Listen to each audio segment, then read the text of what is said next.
Thanks for tuning in. Today's episode 12. It's a new day, new opportunity to excel.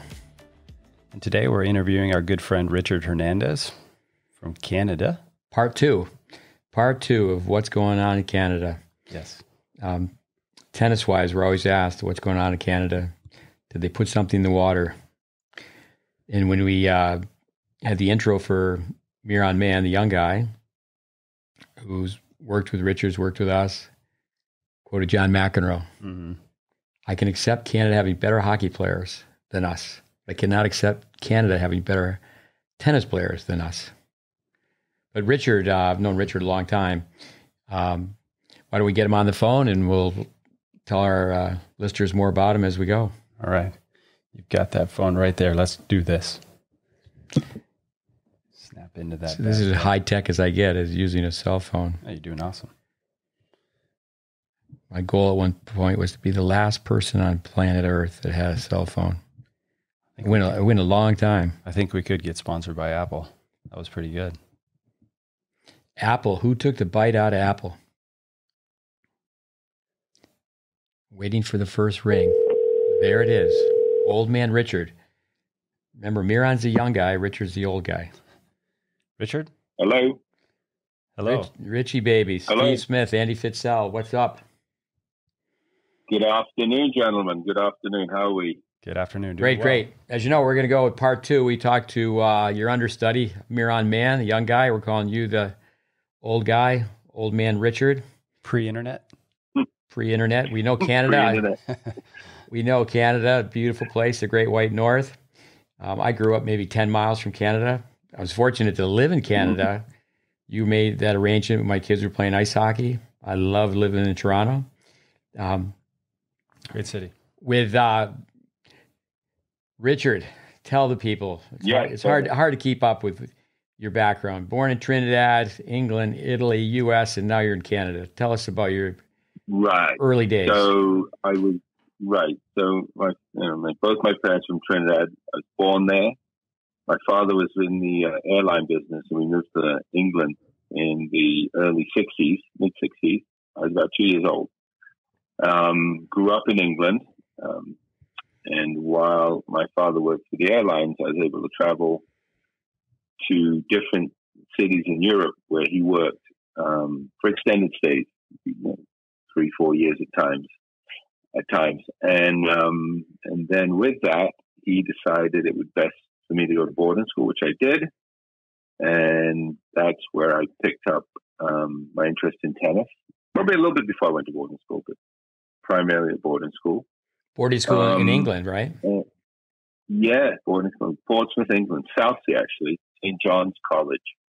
And so from there, played junior tennis and wanted to continue playing tennis. So I looked into that as a possibility in the States, and I ended up in a D2 school, Division II school. At the time it was Hampton Institute, and it had a background of players. Roger Geddes, a Brazilian player, played Wimbledon.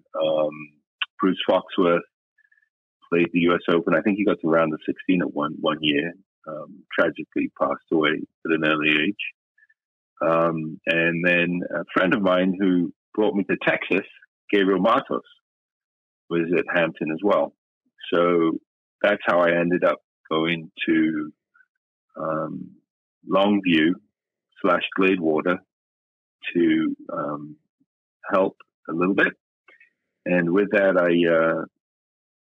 at that time, I think we were at Gladewater, and we were hosting a junior event, and Steve came over with this young player, Clayton Stanley.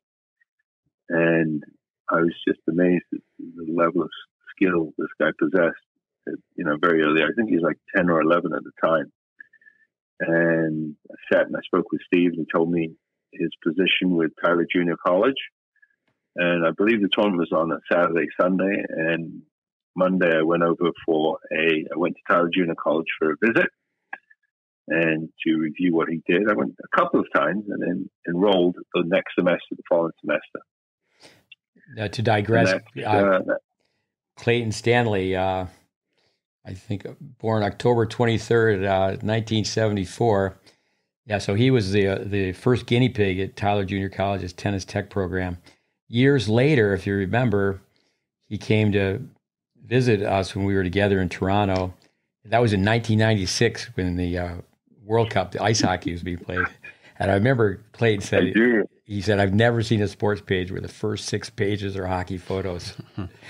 But Toronto. Yeah, Clayton's not a very big guy, but he did quite well. He won the 5A singles and doubles in Texas. He played at Texas. He took a redshirt year, and he was the first guinea pig. I mean, we should get Clayton on the phone.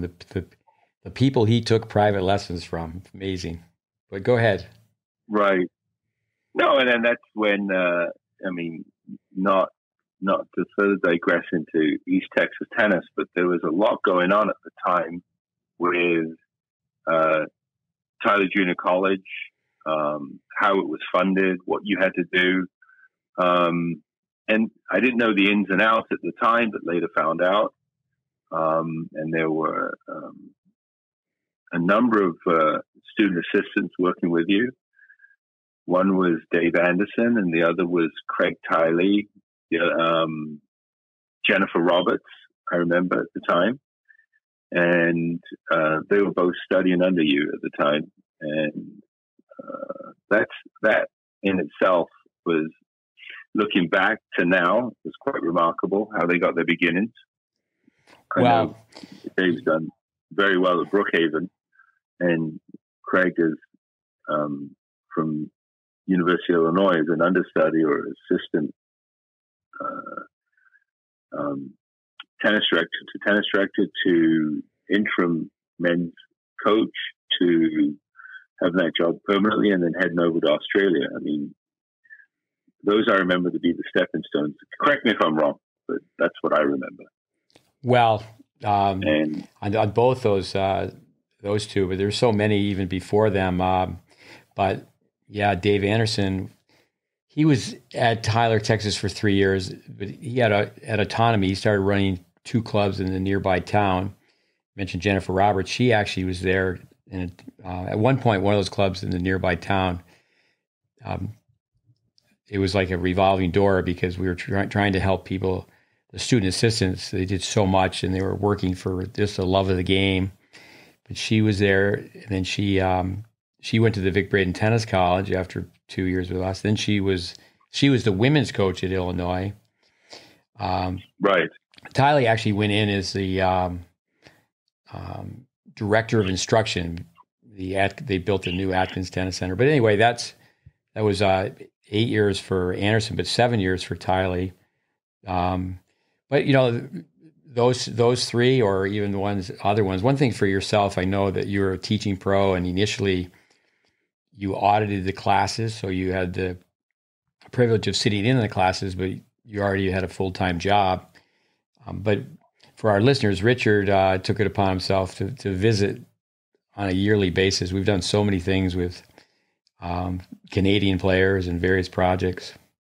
But yeah, that goes back to, if Clayton was 10, but I started there in 81. So many things happened before you started. You probably started there in like 85, 86. Correct. But let's start with time. Go ahead. So with that, though, you got to remember, I was working with Gabriel Matos, who had credibility as a player, both. I think he was like a top 200 at the time. And I believe, locally, he was also competing in open events. And so he had a bit of a profile there. So it was very difficult for me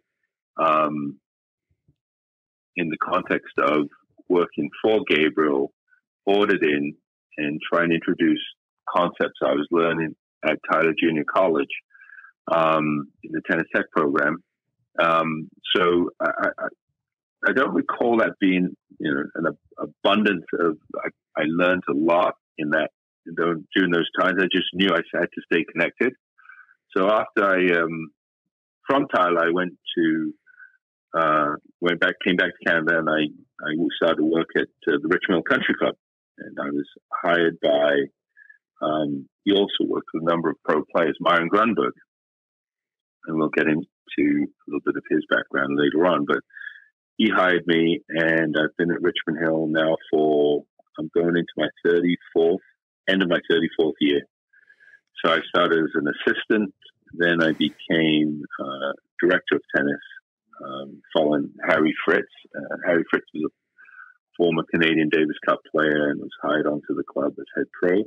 So Taylor Fritz's uncle.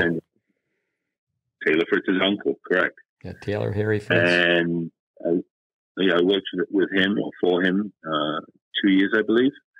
And then I became director. So, during that time, I was able to, maintain a relationship with Dave Anderson. I do recall Steve and Dave were at, there's a local club in Tyler, Timber Creek, that they were working out of. And I took a number of kids down to that event, to that program. It was, I don't know, how long were you there for, Steve? I was in Tyler from 81 to 91, but yeah, so you brought players back to Tyler. I remember you bringing, our listeners should know, we can just go back, Michelle Greenwood, and you brought her to Boca in Canadian tennis. I was working for Robbie Seguzo, Carleen Bassett. They own the facility. Now it's the Chris Everett Tennis Academy. But I remember the girl, I think it was Candace Fuchs. Dave Anderson would be great with the names. She was either number one in Florida or number one in the U.S. And I remember Michelle coming down and playing and then coming back, a few months later and then beating this young American player. Of course, it was 12 and under tennis. It's just one afternoon, a practice match. And it was very similar to the same question. I remember Robbie Seguzo was saying, how can a player from Canada beat a player from the United States?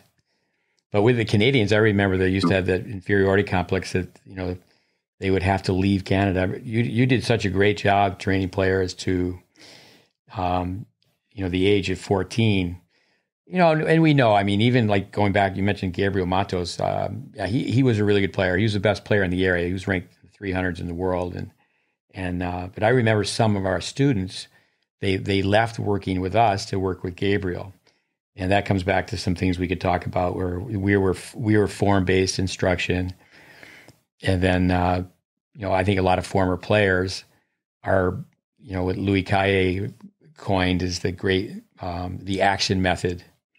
But that's 34 years in one city. There's so many things in that we talked about, or just 34 years, one country, how it's progressed. When Miran was on the phone, we talked about how such a beautiful place Richmond Hill Country Club is. We've been for 34 years. Before we circle back to the tennis teaching, tell us about your own country club. Your wife Rosalind's got horses, and Richard's daughter Claire was on a scholarship to play golf in the U.S. You got to tell us. You got a driving range. Do you have a putting green? I know 10 tennis courts. Well, so I'll give you the quick background. So when we moved up to the property, it was an old farmhouse, and my wife Rosalind walked through it with me, and she says, "We're not living here," because they're not disrespect, but it was old. We're not living here was the answer. So, or the statement. So we ended up building a home. I did the best I could. It was a kind of a do-it-yourself project, but it turned out okay. Nice home. And after I was done with that, because I enjoy living up here in the property, I decided to build some tennis courts. And the day the excavator came, he floated his excavator on the back of a truck, came off, and he asked me, where do I want the courts? Do I have a plan, a site plan? I said, no, just cut it level right about here. So he looked at me and he said, you realize you're paying me for the day. I said, what does that mean? He said, my daily rate is this. And I forget, it was $2,000 for the day. He said, but I'll finish this project in about an hour. He says, what else do you want me to do? So I said, well, cut 4 more, or 3 more, whatever, make it a 4-court facility. So it ended up being that. And that's how I ended up. We started with 4 courts. And, over time, it took some time because I, not knowing anything about, building grass courts, I had some missteps. And so we did that and I held my first number of events and people enjoyed it. And then I was approached by the OTA to host a more significant event. And we end up with about 300 participants every year now. So to do that, I had to build 6 more. Could I say it's the largest junior grass court event in North America? Possibly.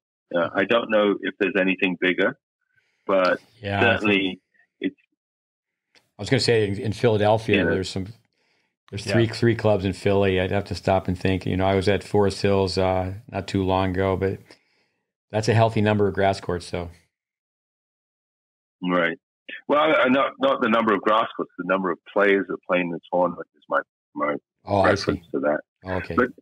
But it's just once a year, and outside of that, I just maintain it as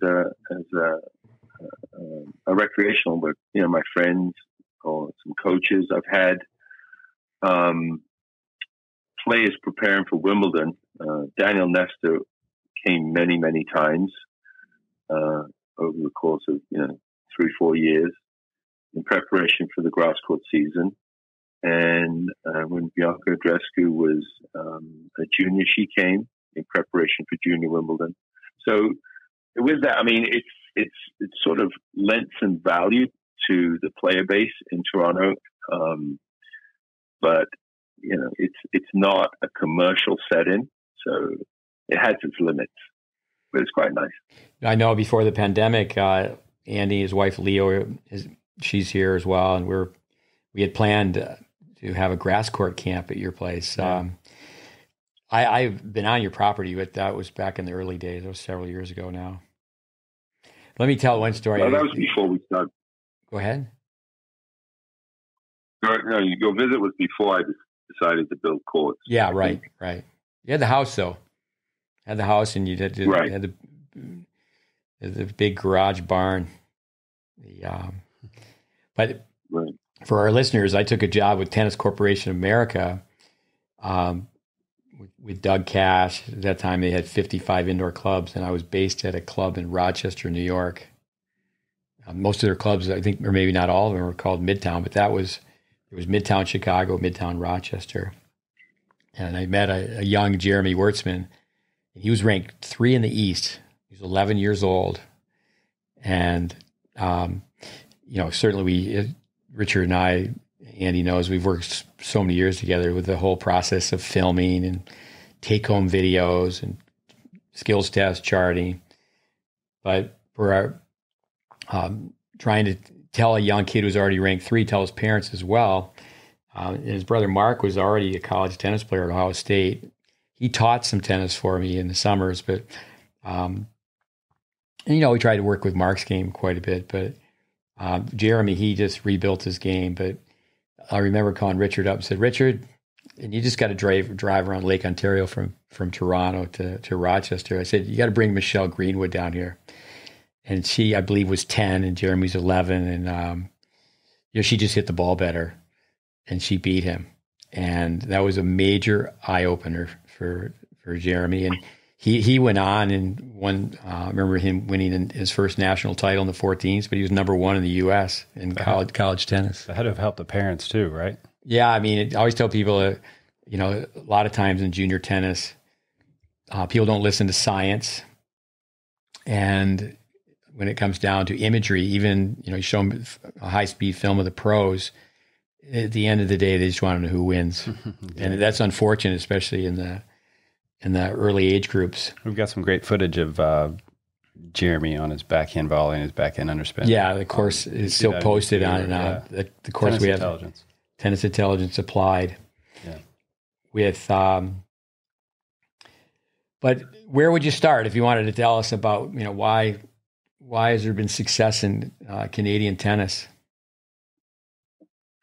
Well, if you sort of really consider. I mean, I've been affiliated through friendships or professionally with those who make decisions in Canadian tennis. But I would say, if I went back to the mid '80s, there's already I would say an impetus or some sort of thought about building what they call now the Center for Excellence. So York University is central Toronto, just north of downtown Toronto, and they had the land, and they permitted a group of volunteer administrators to build a number of courts right there on the campus. And that campus held, at the time, it was, I believe, the Du Maurier or the Players, and that was then the Canadian Open. So it moved from the Toronto Lawn, which was a club, a very nice club, prestigious club in the city, to York University. And they envisioned building the Center of Excellence for tennis. So what we have today is now a stadium setting, much like you would see, as a high-end tennis stadium in most parts of the world. There's a center court. I don't know the seating capacity, but I know several thousand, about 10,000 or so. And, another center court or show court and a number of outside courts.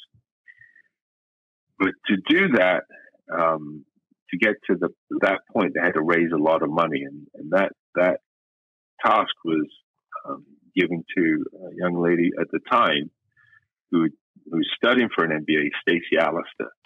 And Stacey Allister today she was the former CEO of the WTA, and she is today the U.S. Open tournament director. So she was given that task to raise the funds to build what we have now.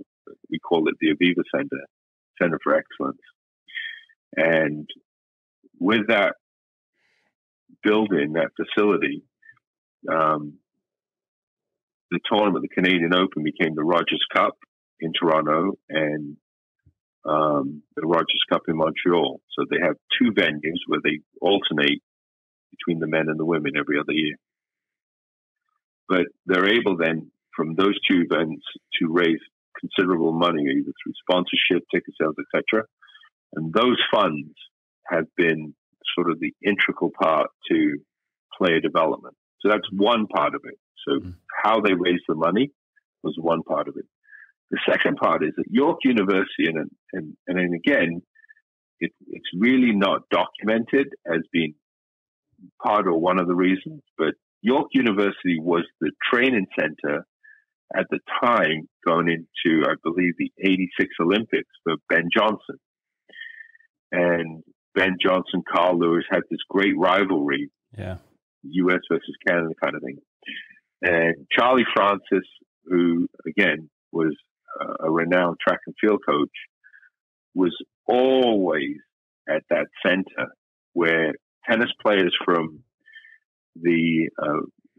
would practice at the tennis center would head over to the track for fitness and physical development. And they would always see these guys preparing for, whether the World Championship, Olympics, whatever it was at the time. And I think that had a large part to do with sort of taking away the mystique about being a world-class athlete or, a world beater in your field. I think that had a lot to do with it. So I put that into the mix.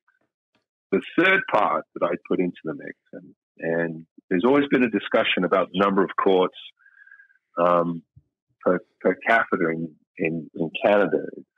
I think somebody documented it as 1 to every 50,000 members. Yeah, indoor courts, 1 to 50,000 people. Right, 1 to 50,000 people. So, however, if you took a closer look at the athletes that are now, we would consider sort of Canadian leaders in their results: Bianca Andreescu, Milos Raonic, Denis Shapovalov, Daniel Nestor, Peter Polansky, Andrew Schneider. This is just to name a few. All of them were close to top 50 at one point in their career, if not top 50, except for Peter Polansky. But I mean, he might have cracked the top 100 at one point. You'll have to double check that fact. But there's a corridor that I would consider to be central to this. And that's, if you went from Lake Ontario north, there's two highways, the Don Valley Express and the 427. And in that corridor, all these players come out of that corridor. And the reason I think that is that, our public transport is, from a subway standpoint, is limited. We have two lines, north-south, and at the time, one line going east-west. Now we have two lines going east-west.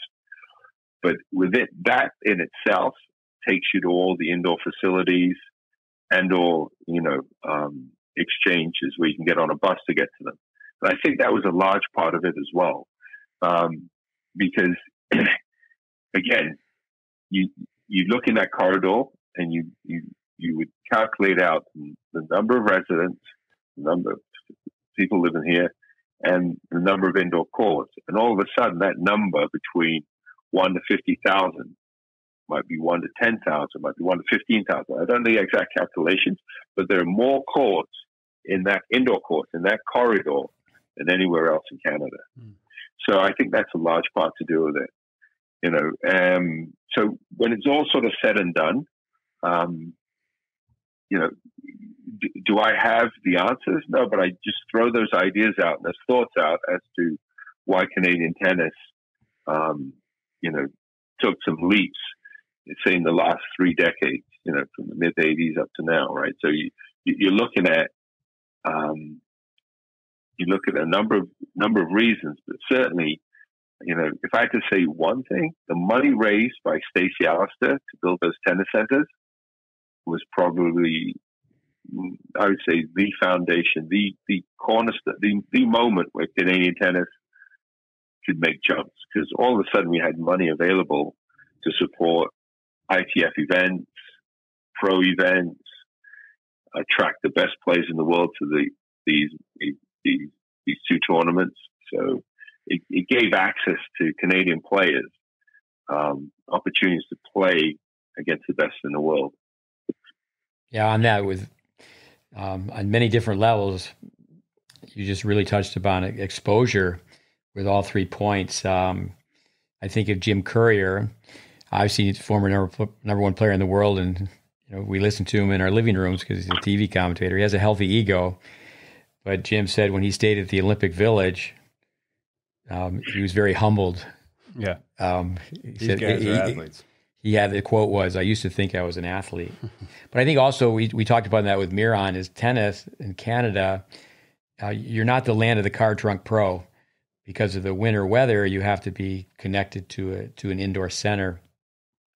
Going way back to Mike Belkin, I remember watching him play in the 70s. He was a top Canadian who went to Florida at a very young age. And, granted, you have to go where the competition is, but the thinking really changed. There's so many players from Thornhill, Richmond Hill, that York University area that were top 100. Actually, I have a list in front of me. But the thinking changed from going to top 100 to top 10. Let's talk a little bit about coaching. I know Peter Burwash, a Canadian, he set up PBI, Peter Burwash International. I think he just started that in 1975. The program that you and I were part of, essentially we were both studying tennis together. I might have been in charge, but we were studying tennis together. And his organization would come in every year. He was the first headliner. He called me up and came in on his own nickel to help us out. But I can remember it's in Bobby Orr's hometown, Parry Sound, Ontario, that they ran, it was called Camp Manitowobbing. And I remember lots of young coaches, old coaches for that matter, people that were really eager to learn. I never had the chance to go to that, but I remember, getting the notes, from a couple different summers. But Peter really, on an international level, more so, I think, even here in this country with the USPTA, but he really didn't have that much to do with Canadian tennis as far as methodology, correct? Right. So, and I mean, from what I remember, Peterborough International was very much set on professional standards as it was customer service. I mean, I'm certain, that he had standardization in terms of, how he wanted his coaches to coach on the court, but I don't think it was lock, stock, and barrel. No, that's right. That's right. PTL. Richard and I mean, we go back so many years now.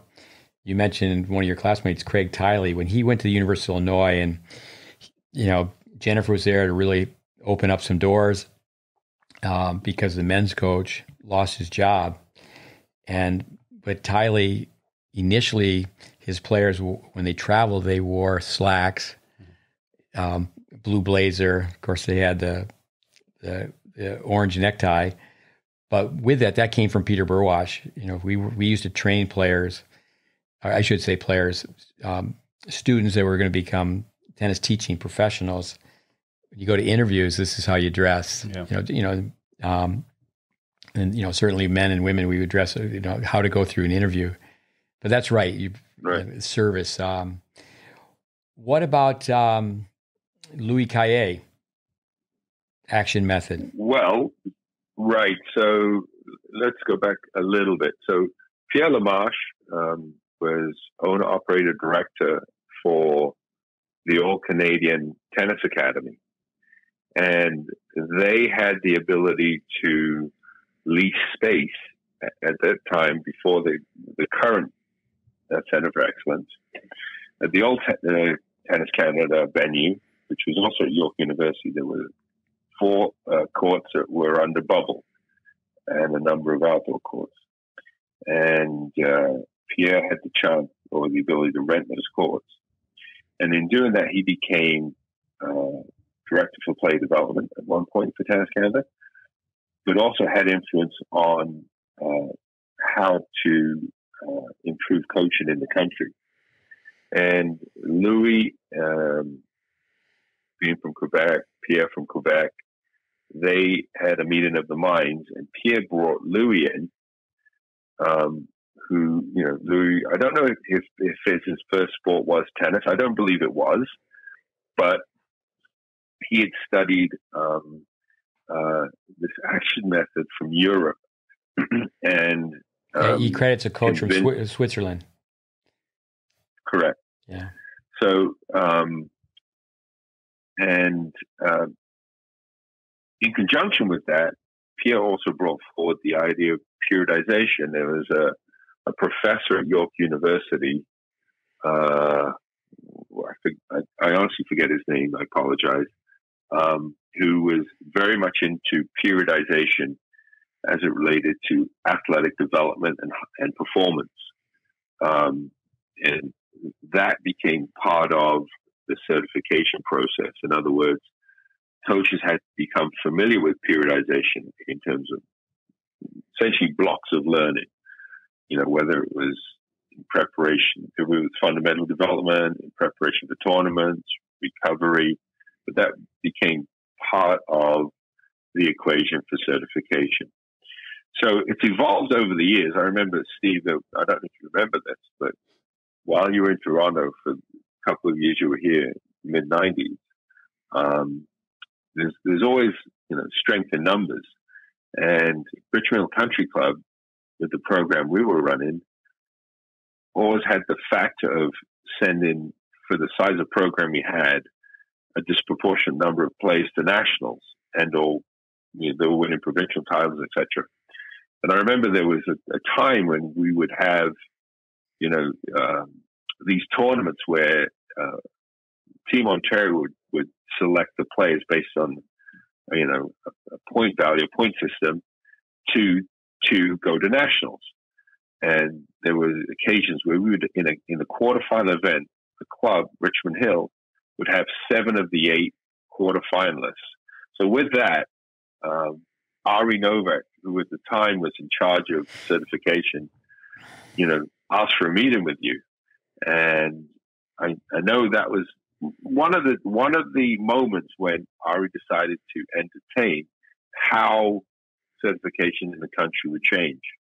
So even into today's certification, Baran went through it, and I think he mentioned it when he spoke with him. One of the things they require him to do is film a pre and a post to show the work you're doing to get certified at the Coach 3 level. And that idea came through your discussion with Ari at the time. I can remember Istvan Toth, who worked with you, a great guy from Hungary. I remember him setting that up and said, Steve, you have to help Tennis Canada. You have to help Tennis Canada. And I said, it won't work. Right. I said, but we did have the meeting. I remember Ari saying, well, Steve, you teach stereotypical strokes.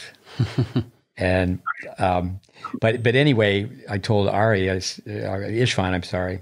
I said, it won't work. I said, now I'm living in Toronto. I'm here because my kids are playing ice hockey. And I'm no longer an out-of-town expert. An out-of-town expert is someone with a slideshow.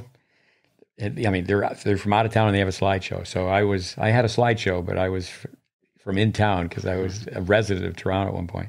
I'm glad you mentioned Pierre Lamarche. He was a personality. I remember meeting him many times back in, going back to 70s and 80s through Dennis Vandermeer. But I can remember the All-Canadian Tennis Academy, Tyler Junior College, had so many great foreign players.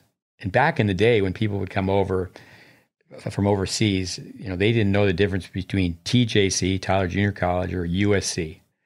There'd be many foreign players playing junior college tennis. I remember one of the students I helped, I was asking him how he lost, and he had played Michael Pern for us in the junior college final.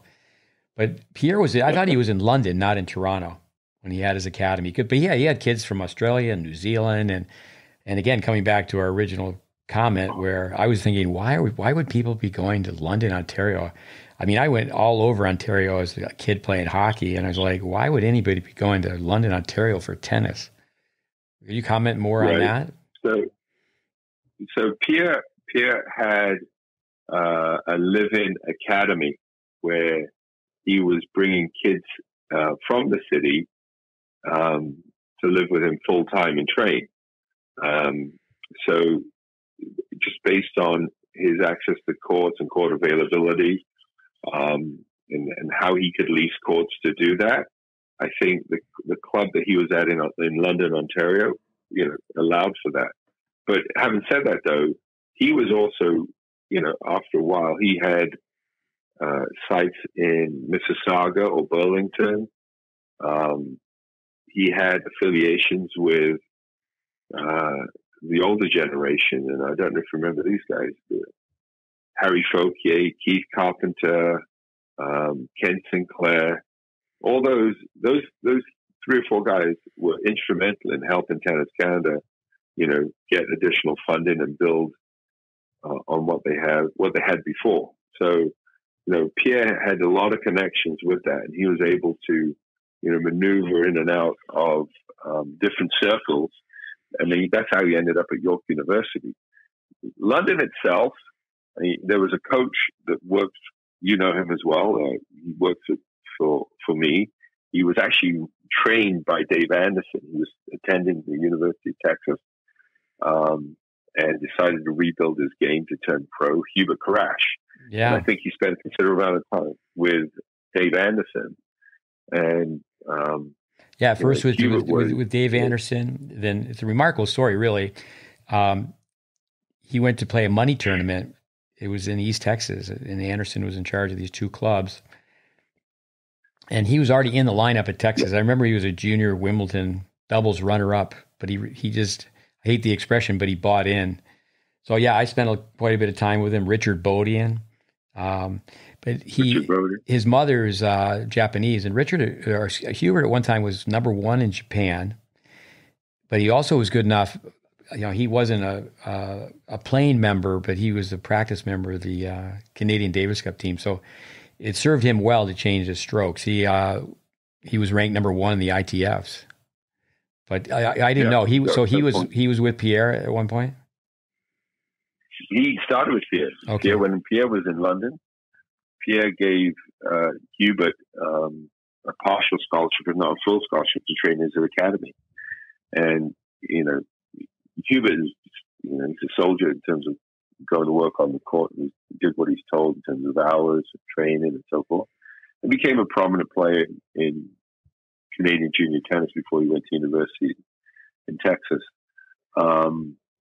But, coming back to Pierre, Pierre he has an MBA. He's a smart businessman. He certainly is a willful personality, a strong personality. I remember when Stacey, Allison, and myself were good friends, housemates at one point, and she would, get me access into the Players Lounge when the tournament came to town. And so there's players like Andre Agassi, Pete Sampras, Michael Chang, Michael Puffett, a whole list of players, Dave Wheaton, a whole list of players at the time, who's who in tennis, would come and play this event. And there was a small area, no bigger than a classroom, size of a classroom, they were using as a players' lounge where everybody would congregate. And, before their match, after their match. Anyway, Pierre would have the ability to walk into that room because that was his training center for his junior program. It was his house. But he would walk into that room and just suck the oxygen out of the entire room. It didn't matter who was there. What do you mean by that? Suck the oxygen. What's that mean? So he basically controlled the room. He was the center of attention. Didn't matter who was in the room. He was the center of attention. Everybody wanted to speak to him. Okay. And right behind him was a young player, junior player at the time, Daniel Nestor. And he just made Daniel Nestor feel like he belonged, right? And and I think one of the sort of critical moments in Canadian tennis was when Pierre Lamarche was the Davis Cup captain for Canada, and we were hosting Sweden at the time. Stefan Edberg, I believe he's number one or thereabouts at the time, playing for Sweden. Nestor beats him in 5 sets here in Canada, right? And Pierre Lamarche was the captain. And I think that was a moment in Canadian tennis too that sort of said, we, the country, can look at playing at this level. Now, let's sort of look at the last 30 years, because it's sort of, today you think that, we have all the answers because you have Felix, Denis, Bianca, Vasek, Eugene Bouchard is not, from a result standpoint, significant, but you think we have the answer. But if you actually look at the last 30 to 35 years, the number of top 100 players, I don't think it exceeds more than 30 players. Really, I don't think it does. So in terms of, long-term results, or you look back 30 years, there's not that number of players that you would say were world-class top 100 players. It begs the question. Today's results, right, are they part of a system, or are they a blip out of the ordinary? And it's tough to say. Tennis Canada relies heavily on funding these players to get international experience. Milos himself was sort of the first success story out of the new center of excellence that they had high performance in Montreal, and they had a high performance program in Toronto. And so the pro player development program was in Montreal. We'll talk about it in a little bit, but Louis Beaufigue was brought over from France, and he was to head the high performance development program in Montreal. And right out of juniors, Milos was the first profile player to attend that program.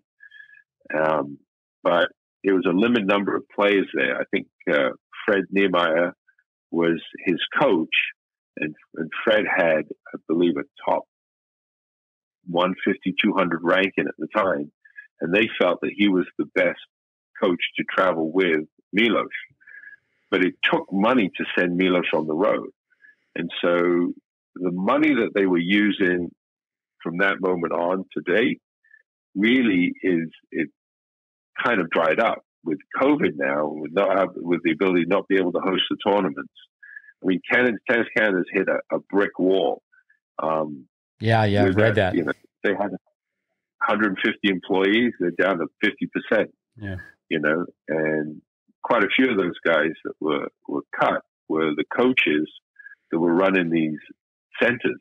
So, you know, it'll come back to, you know, who's really doing the work, who's really vested, and I'd say, you know, the private sector does the bulk of the heavy lifting, but I certainly think Tennis Canada gives, you know, immense opportunities for players to travel once they get to that international level. Hey, let me go ahead, Andy. Go ahead, Andy. Yeah, which I just wanted to go back to one point that you mentioned about Daniel Nestor, making him feel like he belonged in the players' lounge. You know, Steve talks about exposure all the time. What kind of things would Pierre do to make him feel like he belonged? I mean, it's just a players' lounge. It's not like they're on the court, you know, returning serves and getting comfortable with the level of play. What were the kind of things that made him feel that way? So Pierre has a great ability to speak, and in those situations, you'd see Pierre almost lecturing, you know, our visitors. You know, Andre Agassi is about to go on the court, and he's talking to them in such a way that he's not questioning, he's not asking for advice. He's telling him about Canada, and he's telling him about, you know, the environment he's going to experience out there. You can hear these words coming out of his mouth, right? So, you know, when you speak to somebody, you know, especially Canadians are so polite, try to have a two-way conversation. Pierre was one of these guys that would just, you know, they say, suck the energy out of the room. He had the ability not to be led in those situations, but to lead, take the lead. No matter if he was faking it or not, he would have the ability to just, you know, no, this is how it's going to be. And I think Nestor, you know, yeah, I mean, Nestor had a number of experiences. I think one of the experiences Nestor might have had at the same time, I don't remember, the Canadian that became a British player, Greg Rosetsky. And Rosetsky left Canada as a top 48 player, and I believe he became a top 10 player in playing for Britain. And it was that kind of relationship that, you know, Nestor with Pierre, with the coaches in Quebec, they believed that they could do this. They really did believe. They actually documented it. I'd seen these papers that they would write about what their 5-year plan would be in terms of number of top 100 players, and some of it was, you know, certainly a paper which, you know, just words, but no real action plan. But it was said, and people started to adopt the idea that they could. And you know, I think Pierre was an instrumental player in putting forward. No, he was a major personality. I know one thing with our listeners have to, I guess, be informed by us that we're not really going to be a podcast that's a magazine where we're just interviewing people. We're going to interview people from our extended network. I recently read, actually, I heard an Irish writer, should be able to tell you his name. I would guess, but I might be wrong. But are you a parasite? Are you a producer? Producers and parasites. But let me just go back over a few things. Go ahead. Sorry, real quick, just to finish that point. I just thought, you know, as far as being comfortable around those players, where it's like, okay, you know, you take out the mystique, you know, or the fear factor, you could say, where you just say, okay, I'm hanging out with Agassi, and he's a normal guy, and I'm going to get on the court and feel comfortable around them. I remember a few years ago, we were at the U.S. Open, Steve, with a player. I won't mention his name, but the player was in, okay, I'm competing with these guys, but he was getting his picture taken with famous tennis players. And Steve talks about a lot, like, hey, don't ask for autographs because, hey, you're going to beat that guy. So to not put them on a really high level. But I think that kind of proves that point where it's like, okay, I'm one of the gang here. I can do this. I won't mention any names either. Ram Ramanovic. Great kid. He's never, right, Steve. It was Ram. It was, I'm going, what are you doing getting your picture taken with Murray? By the end of the day, he had his arm, photo with Nadal, photo with Federer. I mean, I can see that, some of those top guys, but yeah. No, I've seen top 20 players waiting patiently. The next thing you know is they're having a little photo shoot with Roger Federer. Yeah. But on the internet, to go back, people want to go to the nth degree. Just put in Tennis Canada long-term athlete development, 78 pages. I think it's just great that they use the word athlete. That sense of belonging here's a story for you. Danny Cooper, who we've trained, is a lawyer now. He spent some time with Greg Ruzetsky.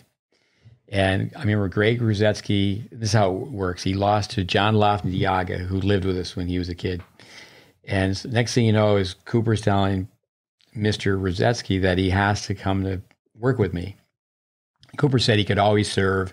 Cooper said he had hitting his ground strokes better than he hit him when he was top 10 in the world. But he didn't hit too many ground strokes. But then also, too, it came back to somebody else told him, hey, take the racket low. And Cooper saying, take the racket high. And it wasn't a coaching relationship that lasted a long time. So, but if Robert Janacek, he came to you and I, and he wanted to be trained. And he was number 2 in the NCAAs. And I remember just telling him, are you sure? Are you sure? He was going to take the turn where he was going to go from playing to coaching. And he wasn't chicken liver. I mean, this guy was a UCLA player, as I said, 2 in the NCAAs. He hit the ball the way he hit the ball was just out of curiosity. I mean, he hit the ball so similar. He very much looked like Nestor. But here's a tennis story. So Ruzetsky, who grew up in Quebec, he's staying in Janacek's house. He's staying with Janacek's family. And Mr. Ruzetsky said to the Janaceks, your kid's not going to be as good as my kid. You're spending a lot of money on your kid. Why don't you have your kid not play tennis and help me fund my kid? But anyway, Ruzetsky, I told Cooper, I said, I'll tell you what, just get him on an airplane, just pay for his food, and we'll do the work pro bono. But I ended up getting on the phone with Mr. Ruzetsky. Called me up and he said, well, I'm coming too. And I said, oh, really? And he said, yeah, just what hotel will you be putting this up at? And I told him, I said, no, sir. I said, we for Cooper, we'll help you with his tennis game. Come down and, we'll put him in a bunk bed but crazy. But I think one thing that you touched upon is a sense of belonging. But before you get into Louis Borfiga, you mentioned Montreal. I've certainly read and been told by Canadian coaches. As you know, and through you and through others, I've worked with so many Canadian players. And I know Michael Downey came in and raised a lot of money, and LaMarche, gives him a lot of credit for the money he raised. Then he was with Tennis Canada. He left the LTA, and he's been back. But Pierre LaMarche's feelings were hurt a little bit that they brought in the Australian Bob Brett, and then they brought in the Frenchman Louis Borfiga. With the private sector, are there tensions between Tennis Canada and the private sector, or is that how does that work? Yeah. So, are there tensions? Yes, there are tensions. Tennis Canada developed this concept of a pipeline, and it really, the pipeline in their eyes is the players are developed in the clubs. And Tennis Canada, at some point in the player's career, whether it's the under 12 age group or the under 16, 17, 18 age group, will take over if these players meet the international norms. So the problem is that, and as you well know, for Tennis Canada to do the work that they want to do, they're not doing developmental training. The simple thing like understanding the grips. You will not know, the grip system if you are trained at Tennis Canada. You will not understand the ability of which grip is most efficient for which strokes,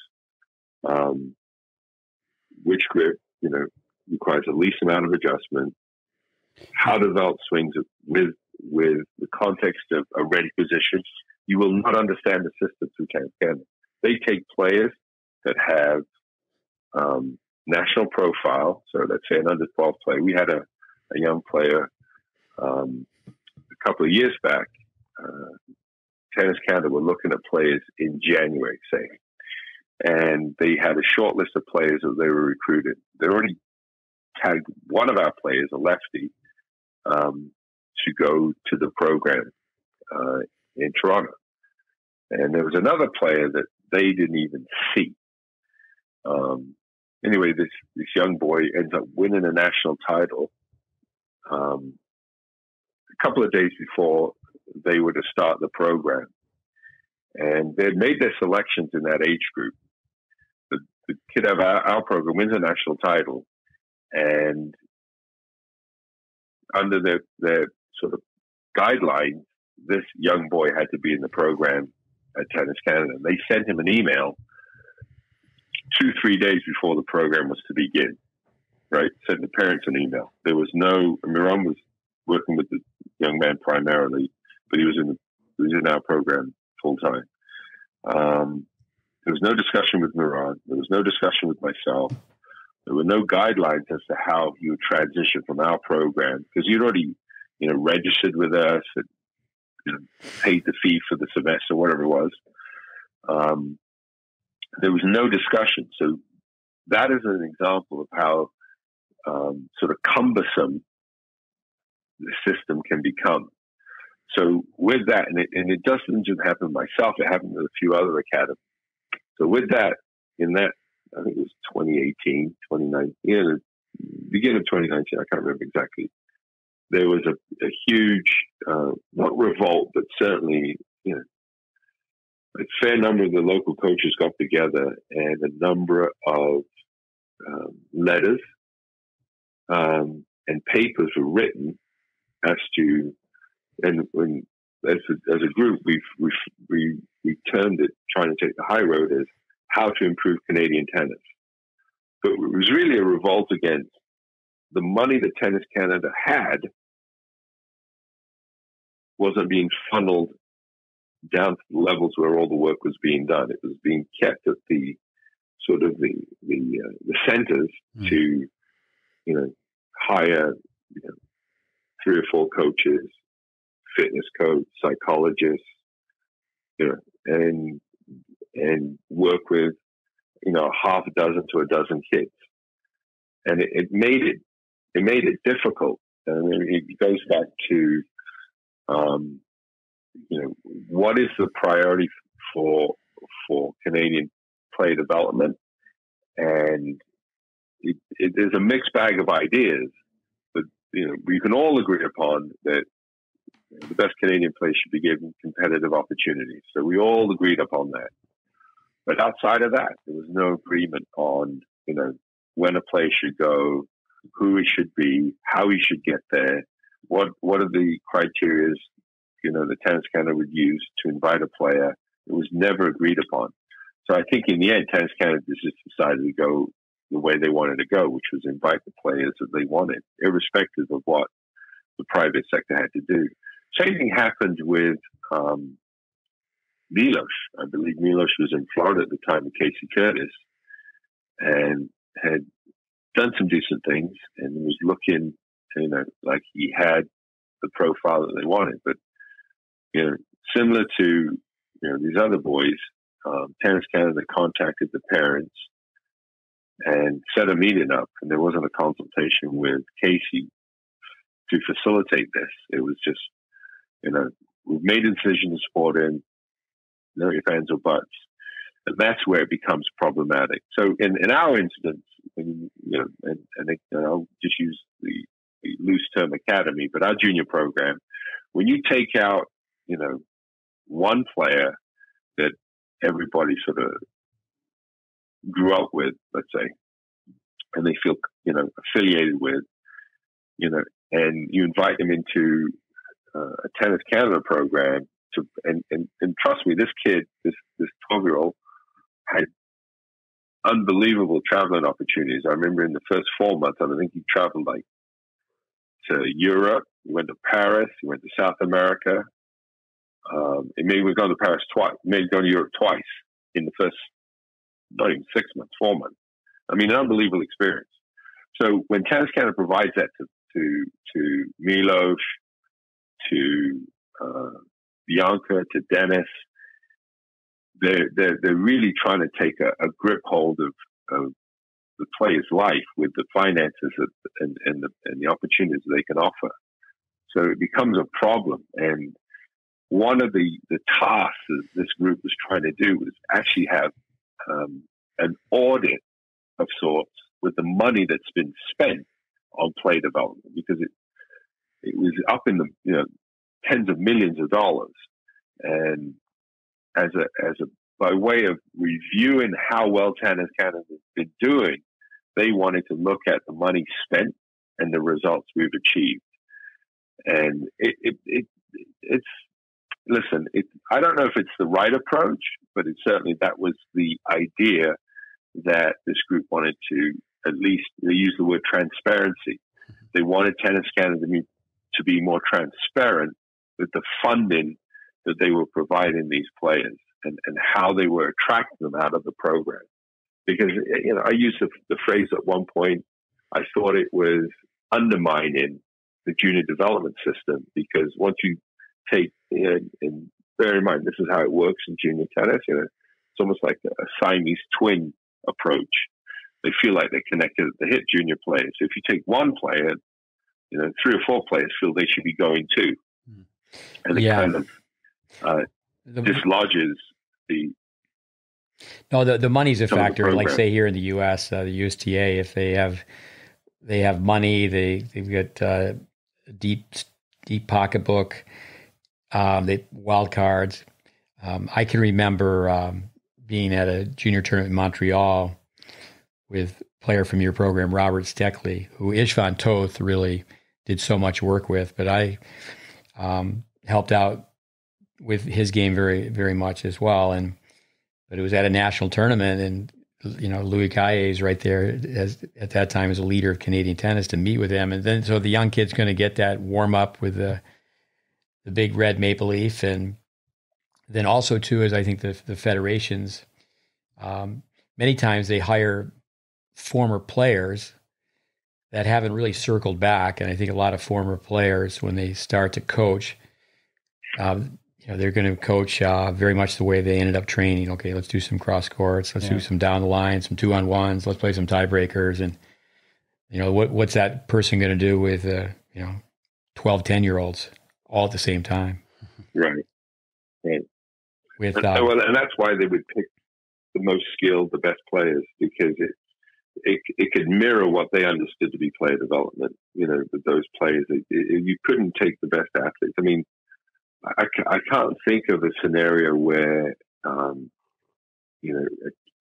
player with some technical issues got better going through that system. It's problematic at best because they're looking for results. So, under the pipeline system, a critical part is they actually make decisions to cut players, right? And so when that happens, that's a problem for the player themselves and the parents, because the parent now has become used to the funding they've received for travel and training, and now they have to enter back into the private sector, and it's not the same equation of free training, immense travel, those kind of things. So again, it's imbalanced in how they select them, and there's there needs to be some work as to how and when they cut a player, how they help them re-enter into the private sector, whether it's, through partial funding or something of that nature to assist the parents. Because, most parents don't live in, sort of financial wherewithal to know what the future holds 12 months from now. So they're going with, the today expenses. And when you're giving back your child, saying, well, here you go, you can have him back and you can pay his way. Most parents aren't ready for that. So it's a problem. But again, we're at different times now. COVID has presented a whole different mixed bag of issues. And one is, where's the next bag of loot coming from to, stay the course of what they've been doing? And I think it's going to be a problem. I think it's going to be a serious problem. I think that there will be some private money coming forward to help us out, but I how it's administered and how it's controlled, I don't know. But the pandemic, the silver lining, there could be positives. We like to tell people there's positives within a negative and negatives within a positive. Like college tennis could be totally revamped, and all of tennis. How does a player? I know you talk about the war of financial attrition to become a tennis pro. It's so expensive. To play tennis, to learn how to play, and it should be more. Does a teacher have the skill to teach 24 kids at one time? Does the coach have the skill to teach the parent to teach the kid? Does the coach have the skill to teach people how to practice? Peer teaching. We always talk about how that's very powerful. Maybe some of the participation could be coming back. We were talking briefly today about how bike sales had gone way up, at least around here in Florida where the weather's nice, but maybe it's going to get more people outside because it is a little bit of a social distance sport. Yeah, Mackenzie McDonald, through Matt Clore, beginning of the pandemic, he spent almost 3 weeks here, in our bubble, and his mother has a bike shop, and people have got outside more, and but also it's a safe sport. Riding a bike is safe, and in tennis, some of the contact collision sports are in question right now. Yeah. Tell us about Team Ontario or Tennis Ontario. I know that you've sent, for example, in the past, many groups, like a group of 12 kids, but you've done more with Tennis Ontario than you have with Tennis Canada, or are they under, my idea is that they're working in the same building, but are they necessarily working together? Same thing in this country. Is there a connection between, like, say, the Texas Tennis Association or the Intermountain, the Midwest, all of the different 17 sections? What's the bridge? How are they connected to Tennis Canada? How does that work? So I would say the strongest bridge or the strongest connection is in the competitive structure. So Tennis Ontario has an unbelievable competitive structure based on the number of competitive players we have. Kids are able to play easily, and I believe the number is 80 competitive matches a year, where they've identified that number being the appropriate number for junior players to play as a developing player. So Ontario Tennis is able to offer that. Now that Ontario Tennis is able to offer that, they really control the ranking system, so to speak, with the number of tournaments they offer. And the ranking system is operated by Tennis Canada.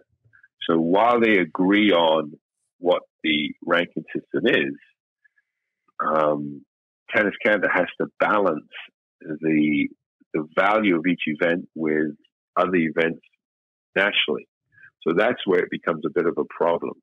So we might have, let's say, for example, you asked about Team Ontario. So Team Ontario sends a group to the under-14 nationals.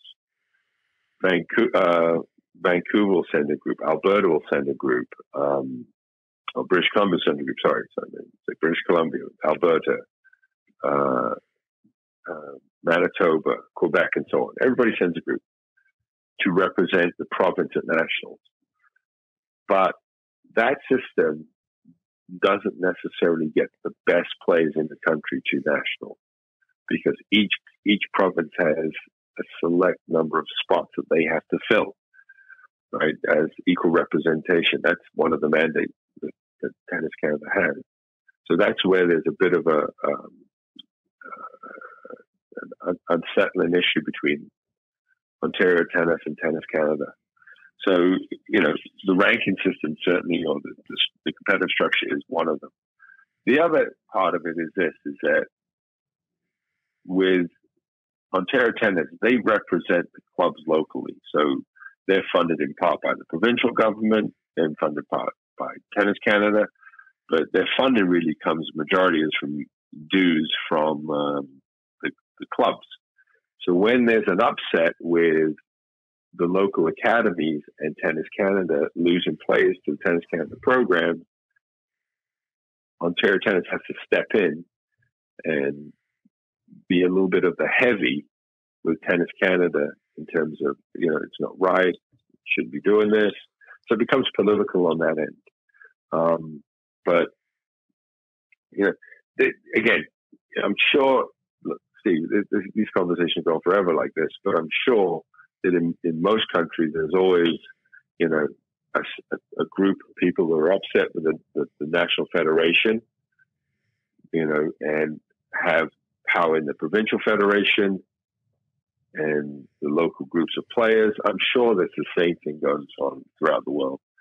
But when it comes down to player development in this country, I think the competitive structures have offered a lot of value to players getting up right up to the ITF level. There's a lot of value right up to the ITF level here in Ontario. And Tennis Canada realizes that. So yeah, no, I do. With that, I was just going to say that a lot of college coaches, Andy Jackson, he was at Florida. Now he's, I think it was Mississippi, then Florida, now Arkansas, the SEC. Always on the men's side, and he has a connection to players from France. But how people, he says that everybody's being negative towards their federation and being very critical. The federations like the USTA in this country, they do a lot of great things. I remember being in Canada, and I use this as an example. It's not to beat up Tennis Canada, but it's like, who made this decision?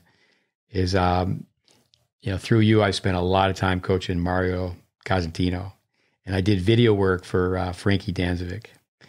So I'm at the National 14s, and there's a young guy, I think he was from Ottawa, and his last name was Sylvan. Miron would know, but so he ended up being a very good player, played at Georgia, and he was just big for his age. But so the three of them, so Mario wins his third place match, which is huge. So if he wins that match, he's on Team Canada, and he's going to Japan for the World 14s. And the kids are all pumped up, and then right before, a few days before, they thought, we've made a change. Instead of sending 3 players and 1 coach, we're going to send 2 players and 2 coaches. So I do think that the federations get beat up, but sometimes rightfully so. Like, who made that decision? Just how to take the air out of someone's sails. That's just like, wow, too bad. Someone who wanted to go to Japan, that's who made that decision. Yeah, right. I've always wanted to go to Japan. Well, and again, you look at the decisions that Tennis Canada has made over the years, and we get to the point where we have, U.S. Open champion, a player in the men's side in the top 10. I think Felix is top 25. Vasily Popisil resurfaces a top 100 player, and so on. So they will always defend themselves with, look at our current state of affairs. But the truth is, and Tennis Canada admit to this, is that where these players help them is in giving profile to the sport. And with that, they're able to garner more money. And with that, you know, they can continue the cycle of funding athletic development. Irrespective if it came through them or not, they see it as a win. So, you know, you would speak to the who's Tennis Canada, and they will be open and honest about, yeah, we really didn't help that player, but he helps us. Or we didn't really help that player, but she helps us. You know, and but there are decisions made in an effort to help players that you go, wait a minute, because there's not cohesion with player development. And I'm sure, Steve, that's the one plus. I mean, you know, you're talking about player development. I mean, the grip system. And for me to be able to go through a grip system with my coaches, most of the coaches on my staff are my former players. So it's easier for me to go through that today. But I'm sure if I was a brand new head pro at another club, it's far more difficult. Yeah. Because as you said, you've got all these personalities, and some of it is that, you know, I'm friends with the director for tennis for all the Mayfairs, four Mayfairs, and he's not a technician. He's certainly a businessman. He knows how to fill the courts, but he's not a technician. But he's in charge of player development and junior programs. He certainly passes that responsibility off to those head coaches in those particular clubs. But they're not. It's four clubs under the same name that have different systems and different head coaches offering different services. And Tennis Canada is pretty much like that. No, it's like in the U.S. Dave Anderson's names come up. He's in charge of the instruction at the flagship for Club Corp. Club Corp has over 200 tennis clubs, and every one is a different culture because the culture is determined by the tennis director. Correct. But your club is a happening place. I met Myron Grunberg through you, and then years later, you know, he was working for the Roddick's and he ran their academy. Then he bought the academy, but he retained the Roddick name, and he was associated with Davis Cup. And then I remember John Sorbo, who I didn't really know that well, but he seemed like he was just hitting with Carlo Lavolsi. They were friends, and then I know he started coaching Danzevic, and the next thing you know is that he's the coach of the Davis Cup, and now Danzevic is coaching the Davis Cup team. So it just seems like you're dealing with a smaller group of people. I mean, obviously you're 10% to our population, but right. I can remember. I remember. 10%. What's that? I don't think we're 10% of your tennis population, though. It's a good point. Yeah, that's a very good point. Yeah, I mean, here's where you look at John Sober's an American, just came here to live. He married a Canadian lady, and he stayed. Right. Harry Fritz is an American. Same thing, married a Canadian lady and stayed. Casey Curtis is an American from California. He's dual citizenship. Yeah. He is, quite comfortable in Canada, but he's an American. So, again, you look at all these different personalities that have gone through. Louis Borfiga's French. Half the team he hired was from France. The other half, perhaps, I think, was from Spain. So, our system really isn't a system. It's a collective group of personalities that have added something. Miran went through the history of Denis and Felix, and Tessa came from Israel. I interviewed her for the club job. She honestly couldn't speak English, and I said, "Demonstrate for me how you teach the forehand." Mm-hmm. And all she did was show me a loop. I said, "Okay, it will work," but she couldn't speak English. Well, why don't you tell our listeners, that's Denis, Denis's mom. How do you pronounce his last name? Shapovalov. Yeah. Good Irish name. Well, Shapovalov. Shapovalov is his name. The female version, Shapovalova. Yeah. So that's how you. Over is the ladies and of is the men. Well, let me ask this question with Myron Grunberg. I know that at one time, he was, I guess, had a little bit more of a speaking part, more influence with Tennis Canada. I remember where he was talking to you about getting involved with Tennis Canada and teaching little kids. I know through you, going way back to Bob Muffett, I remember having a conversation with Bob Muffett about being the technical director for Tennis Canada. Then I ran this academy with Carleen Bassett, who was 8 in the world, Canadian. When it comes down to just to tie some of those things together with little kid tennis, tell us about Denis with Tessa. I mean, how old was he? And he grew up at your club for 10 years. Yeah. So, I mean, just go back to, you said it once in one of those workshops I attended. The ready position is your preparation. I just said that once. I just said that once. To me, I only heard it once. You didn't take the quiz. No, I'm such a good listener, Steve. Yeah. The ready position is the preparation. So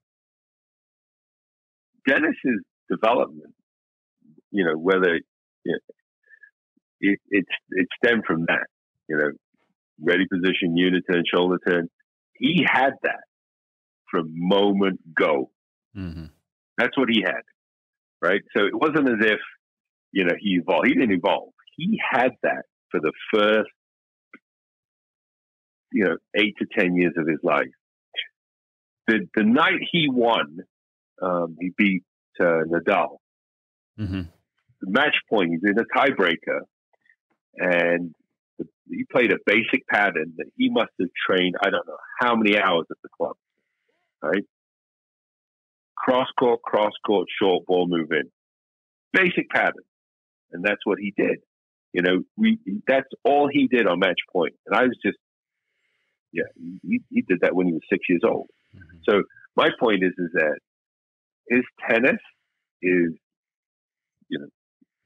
certainly he's a marquee player when it comes to pro tennis today. But his tennis began with GreatBase information. He didn't even pick up a racket until he didn't hit a ball until he had GreatBase information. He didn't compete without GreatBase information. Well, he had that before he went on the court. And when people watch him today, one of our associates, somebody I trained to teach tennis, Mike Larscheid, I'm sure our listeners have heard it, print, cursive, autograph. Mm-hmm. That, okay, we agree this is the shape of the letter A, this is the sound.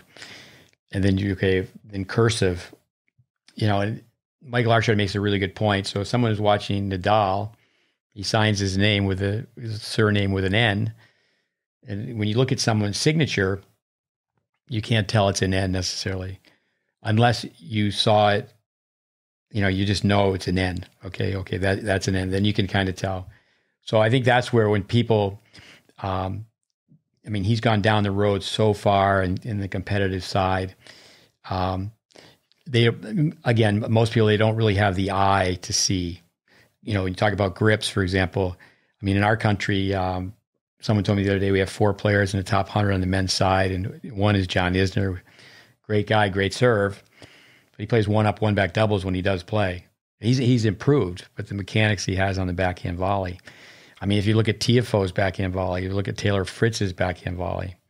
But I can remember being on a conference call with Tessa. That's something that she struggled with, correct? Is that you've told me that if we went to her warehouse, we would see her, teaching GreatBase tennis to little kids. But Denis comes in. Sure. Denis comes in, and she didn't buy into certain things that you taught, correct? Yeah, so it all comes back to her experience. she wanted a volume with the continental grip strong on the forehand side. That's what Denis was going to do. She was in charge of Denis, right? So that's how Denis was going to do it. No matter what I said, no matter how I presented it, no matter who I showed, documented the shape of her, his swing, it became a problem. And it's funny though, because I'll say it this way: Tessa had the ability to listen well. And if you watch her teach tennis today to young kids, she's doing what we did, what we trained her to do, what we showed her to do, right? If you actually look at, Denis' evolution on his backhand, say, for example, Moran noticed it better than I did. He says, he's got the racket on edge better. He's making a better shoulder to the racket. The racket is closing better. It's still open slightly, but it's better. Now, and I'm saying Tessa's been involved with that kid's tennis over COVID since the shutdown more than anybody else. And it's through shutdown. So it's things like that I can see, Iran can see, you can see. Obviously, the average person who's not paying attention or not understanding might have a difficulty seeing, but it's there. So, I can say publicly that I no doubt in my mind that her understanding of stroke production is exactly what we would review day in, day out. And, Denis was in line like everybody else, shadow swinging. When we had a group of kids shadow swinging, he was doing it too, And so, it really stems from the same place in terms of where I as a coach over the years, have developed a lot of confidence with the information that I've evolved with and learned through. And I think Tessa's done the same thing. She's developed a lot of confidence. And so there's no doubt in my mind that, her ability to go in the player's box and coach Denis and stay at that level, she's got confidence in what she's doing. I think it comes from the GreatBase information she received. With I know. With the forehand volley, the credibility, it's all who says it, where you start speaking in math. I can remember when Braden was on TV with Cliff Drysdale, and, Cliff Drysdale all these years later is still on TV, and, he's certainly well received and does many, many things well, but I just know that there's a lot of things that he did not grasp.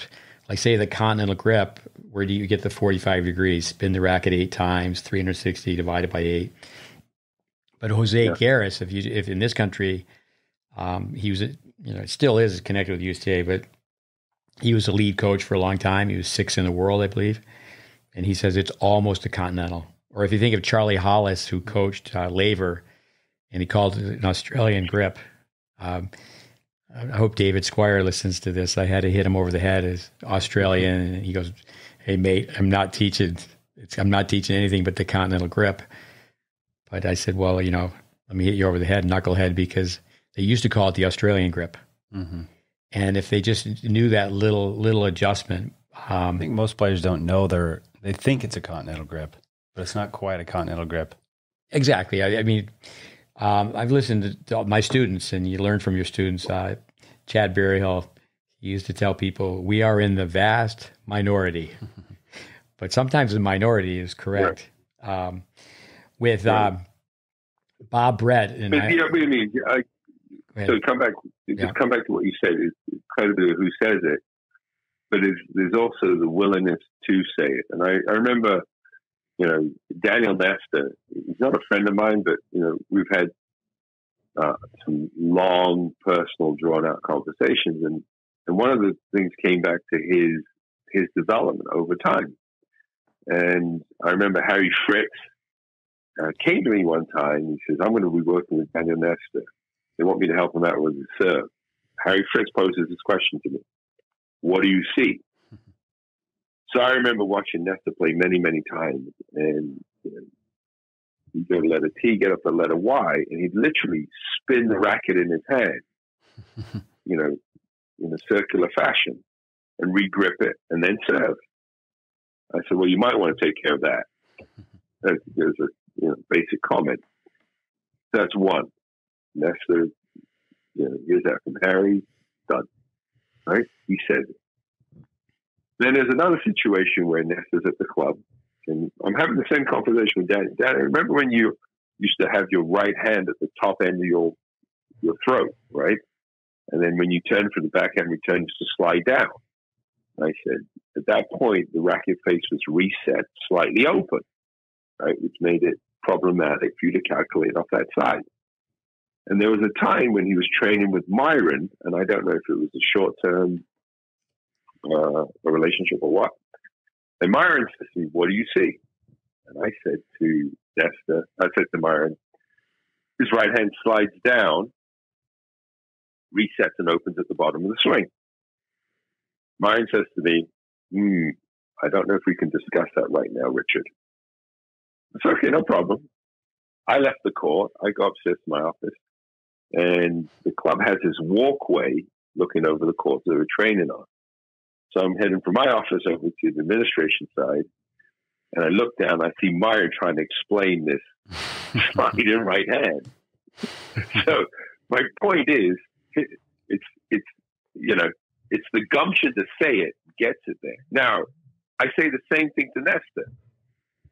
On Denis's volley, his grip is too far over, the racket face is open, right? You volley with a composite grip. You flatten out that face. You have that racket the strings going towards the target for a longer period of time. Why don't you just tell the kid that? For sure, that's going to make a difference and possibly put in a position to win a Grand Slam. You didn't do it. Yeah, you didn't do it. What you said about Pierre Lemaire talking to players, I've been with people I've trained to teach tennis, and we're talking to people that are on the tour. And I remember Brandon Flanagan saying one time, he goes, Steve, do you realize all those guys were listening to you? I said, yeah. What are you surprised at? And he goes, I'm just surprised. You're coaching developmental junior tennis, and these guys are on the ATP circuit. I said, they don't know. Andy, what's the Braden line? They don't know. They don't know. They don't know. Yeah. They don't say what they do or do what they say. Yeah, they don't. Top players don't say what they do, and they don't do what they say. With World Team Tennis, they use young juniors, they use college players, anything to really help promote the game, get people in the seats. And Taylor Fritz, he's 17 or 18 years old. He's serving like 130. And Raven Klaassen, just like through Myron Grunberg, Tennis Canada was talking to you about teaching them how to teach young kids, is the Fritz family. They wanted to hire. They talked to Raven. Raven was still is. He won a tournament a couple weeks ago. They asked him to coach Taylor Fritz, and I said, Raven, you blew that. I mean, you don't have to sign up and be their full-time travel coach. Mm-hmm. But as great as he is, I mean, he sets up points well with his serve and his return. He starts the points off well, but and again, it's not to beat him up or just like a TFO, but it's mathematical. I mean, the grip determines the angular racket face determines the angular racket path. The power of video. I know, we've done a lot of work together with video. I remember Myron Grunberg and Frankie Densvik ended up having so many different coaches, but at one time they were at your place, and Grunberg was traveling and coaching Densvik. And you put a tape in and said, because Myron asked you to help out, and you put a tape in and said, Frankie, why don't you watch this tape? I think you should hit the ball like this kid. And it was Densvik watching the tape of himself. But I think that's one big problem, whether it's a kid going from junior to college, if they go from junior to working with a federation, is a lot of times they just don't stay with the core information that got them to where they were or where they are. That's what I was going to say. Right. It's surprising, Richard. But also, so I was just going to say, it's surprising you come back to that, someone like Tessa, spending so much time around you and getting the GreatBase, getting the information. It's surprising that she doesn't circle back, as Steve would say, and talk to you and just, get some advice or. Yeah, it's relationship based. I mean, you've got to understand that, one thing I think tennis is lacking, and I really mean this, is confrontation at the highest level. Like, I mean, real confrontation. You know, there's one thing to, you know, go in a room and, you know, have polite conversation about system. There's another thing to go into a room and go, you know what? I checked your system out, and here's the math behind what I think you're doing. Richard, right? Don't swear, because I'll have to do editing. I know you want to. You're doing an excellent job, by the way. Actually, I commend you. All Canadians are bilingual. They speak English and profanity. Yeah, you're doing great. So, but with that though, I say this is that, you know, confrontation, and it doesn't always end well, but Tessa was confrontational. She still is. Like she is one of those people that will take on a fight, anyone at any time. Yeah. Now, obviously, you know, she's smart enough to know when to sort of keep her mouth shut, because she's gotten as far as she has with her son. But I say this is that it takes a personality to be confrontational to get to the next level. It really does. And I think, you know, if you were to garner sort of a look at the players that have come through Canadian tennis, and the question is East European. You know, they come from East European parents, and the East European parents have moved to this country to have a better life, not a difficult life, a better life. But they appreciate opportunity, right? And as soon as they garner that momentum with the opportunity they've been given, they don't stop. Whatever, they appreciate opportunity. And, you know, all these Europeans don't act the same. I mean, if you really look at, and I don't want to, you might want to bleep this out, but a Romanian culture, I think collectively, they're more of a clannish type group of people. They really are a together, happy people, Romanians. They help one another tremendously. Russians? Whew. They are. Yeah, I know we're not supposed to categorize people, but I've been to so many Canadian junior tournaments, and the kids from Quebec, for example, and I think a lot of it's the language, but I always thought when I was at Canadian junior tournaments that the kids from Quebec, they worked together. That was a team. That was different. Where the American kid, or I thought the English Canadian kid from all the other provinces, it was just so individualistic. There was like no team concept. But the big thing with families is the family's the team. I mean, it's amazing. Yeah, I was just telling a group of people the other day, it's not a golden day. Like on my list of people with the most information, you know, the late Vic Braden, I would put 1. I'd put Bill Jacobson 2. I mean, just who has the most information, most ideas and insights. And like Vic, for example, he was not confrontational. Like I think my lucky star is, you know, from a coaching standpoint, that I was not born into tennis. You know, I grew up in an ice hockey family, and that's confrontational. I think one thing about tennis that's so sad is that, you know, there's young coaches that start teaching right away, and they don't. There's no way that the consumer doesn't have consumer knowledge, the coach doesn't have product knowledge, the parent wants to hire the glorified sparring partner because they can hit the ball. Let me say this is a video story. Bob Brett from Australia, you could touch upon. I know he's not there anymore, but he came in with the credibility having coached Ivan Nisevich and Becker, and that helped Michael Downey raise money. But here's a story of confrontation. So Richard, listeners, he calls me up, and I say, yeah, okay, Richard, I'll do it. And I FedEx video of a young Dylan Bernarchuk, who became number 1 the 10s, the 12s, maybe the 14s. And, you know, they got off track and didn't stay with the theory or the philosophy, be brilliant with basics. But, you know, had him hitting two-handed forehands. So there was, Bob Brett was going to come to your club, and you had a kid who was really good, who had been recruited, kind of cherry-picked. In other words, okay, here's a cherry from your club, and this young kid, you had him hit it a two-handed forehand. I know he might have been 9 years old. And right. I coached you on that, Richard, and you didn't follow my directions. I said, just let him talk. Let him say what he tells you. He's going to say, no one hits a two-handed forehand. This is what the kid needs to do. And then play the video. But the two clouds met, and, you guys started having a few words, and he left the building, and he never saw the video. So I had to dig through the files and take it to the shop and send it to you FedEx, because that was his golden boy at one time. He worked one-on-one, all sorts of reps, and he's hitting ball after ball with Bernardchek. But Brett didn't know that he had hit a two-handed forehand for a long time, and that helps kids shorten the swing, keep the racket up high with the strength of both hands, not have an Hawaiian, like, beyond Western grip. But that was confrontational, right. Correct, Richard? Right. So that was actually the second confrontation. That wasn't the first. That was the second. So you've got to appreciate that, like Pierre Lamarche, I keep my house pretty. That's my house. So Mr. Brett came to my house.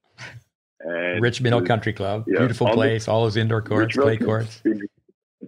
Right, and was in the process of telling me, this young boy needed to continue doing what I'm telling him to do. And I said, Mr. Brett, Bob, I called him Bob.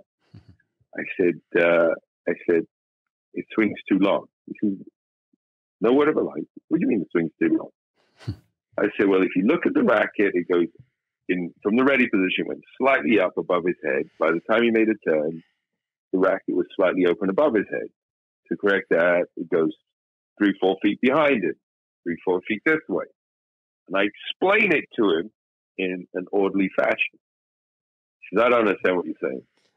So I said, okay, let's film it. He stops me. He says, I've never filmed a player in my life. Right? We didn't even get the filming done. Now, let's stop right there in that he's trying to fill the wrong role with this player's development. If you're telling me about Ivan Nizovic, and Brock will tell you, I've taken more players into the top 5 than anybody else. That's his claim to fame. He will tell people that. I've done more work getting more players into the top 5 than anybody else. They were ranked 6 and then they went to 5. No. No, but the truth is, let's say that's the truth, and I take that. It's not the same as a 9-year-old on the forehand side with the swing goes above his head, around his back, and you're telling me, let him loosen up. I'm like, no. And that's where the confrontation has to take place. Yeah. Now, did I win that? No. Did the kid lose? Yes. Right? So do I have to have better approaches and processes in order to, win those situations over? Yes. But in principle, no, I wasn't wrong. One thing with Bob Brett, disciple Harry Hopman, lunch bucket, he's going to show up, hit lots and lots of balls. He actually, in our library, we have so much film of Bob Brett. He demonstrates really well. Take Morita, he spent 1.5 years with us really learning English. And that was a connection with Hubert Crasher you mentioned earlier. Hubert was teaching in Japan, and I know you were over there. I was over there. But Take, he's translated for many, many people, because when there's a workshop, here's a guy a bright guy, went to Rice. He played at Rice when they were a top 10 team in the country. So he's got a tennis background. He's a tennis academy, but he's worked as a translator. And he's translated for some people where he goes, I translated for this guy for two years ago, and now he's teaching the tennis. Now he's teaching the forehand differently. But tell us about say someone, the backstory is really interesting. Like say Raonic, he went to Montreal for a year. Like what's the name of the place in Washington D.C. with Ray Benton? College Park. So they bill it, or in other words, you stay with a family, which I think is very good versus staying in a dorm. But then he went to Spain the second year. Miran touched upon what Felix's story is, or what Denis's story is. But I really think the backstories are really interesting. But I think that's where with Tennis Canada, their success. I mean, hungry dog hunts best, the immigrants. But I think that a lot of people on the outside think it's because there's a Canadian method that all the coaches are working together, and but that's really not true, correct? Well, let me say this. There is a method in the certification. So, for example, and I'm not trying to compartmentalize it where I can. So the certification is a multi-tiered system, right? So I've audited the 1, 2, I've certified at the 3, and right now at the highest level, I've certified at 4. There's a 5th, which I think they just give it as an honorarium or something like that. But the 1, 2, there's discussion about, developing grooves, managing grooves, and that kind of thing. But there's no real information on technique. I think Moran touched upon that. But in the 3, when Louis was doing it, there was a focus on particular skills. And one was, and let's just use a phrase, developing the big forehand. Okay? That was the thing, right? So now come back to Raonic. Although Casey never certified, he watched enough. And if you look at Raonic's game, it was a serve and his forehand, particularly as a junior, where he could just take control. He's a big boy. He can take control. But in terms of a system, no, there's no system. But in terms of sometimes you pick on themes and they certify with those themes, yes, there is that, right? So right now, but, if you look at the numbers, and I think I have it here somewhere, there are over 3,400 certified club professionals and coaches in the club industry across Canada. 3,400. Now, you take our tennis population, you multiply that out, I bet that's like a 1 to 10 certified coach to the tennis population.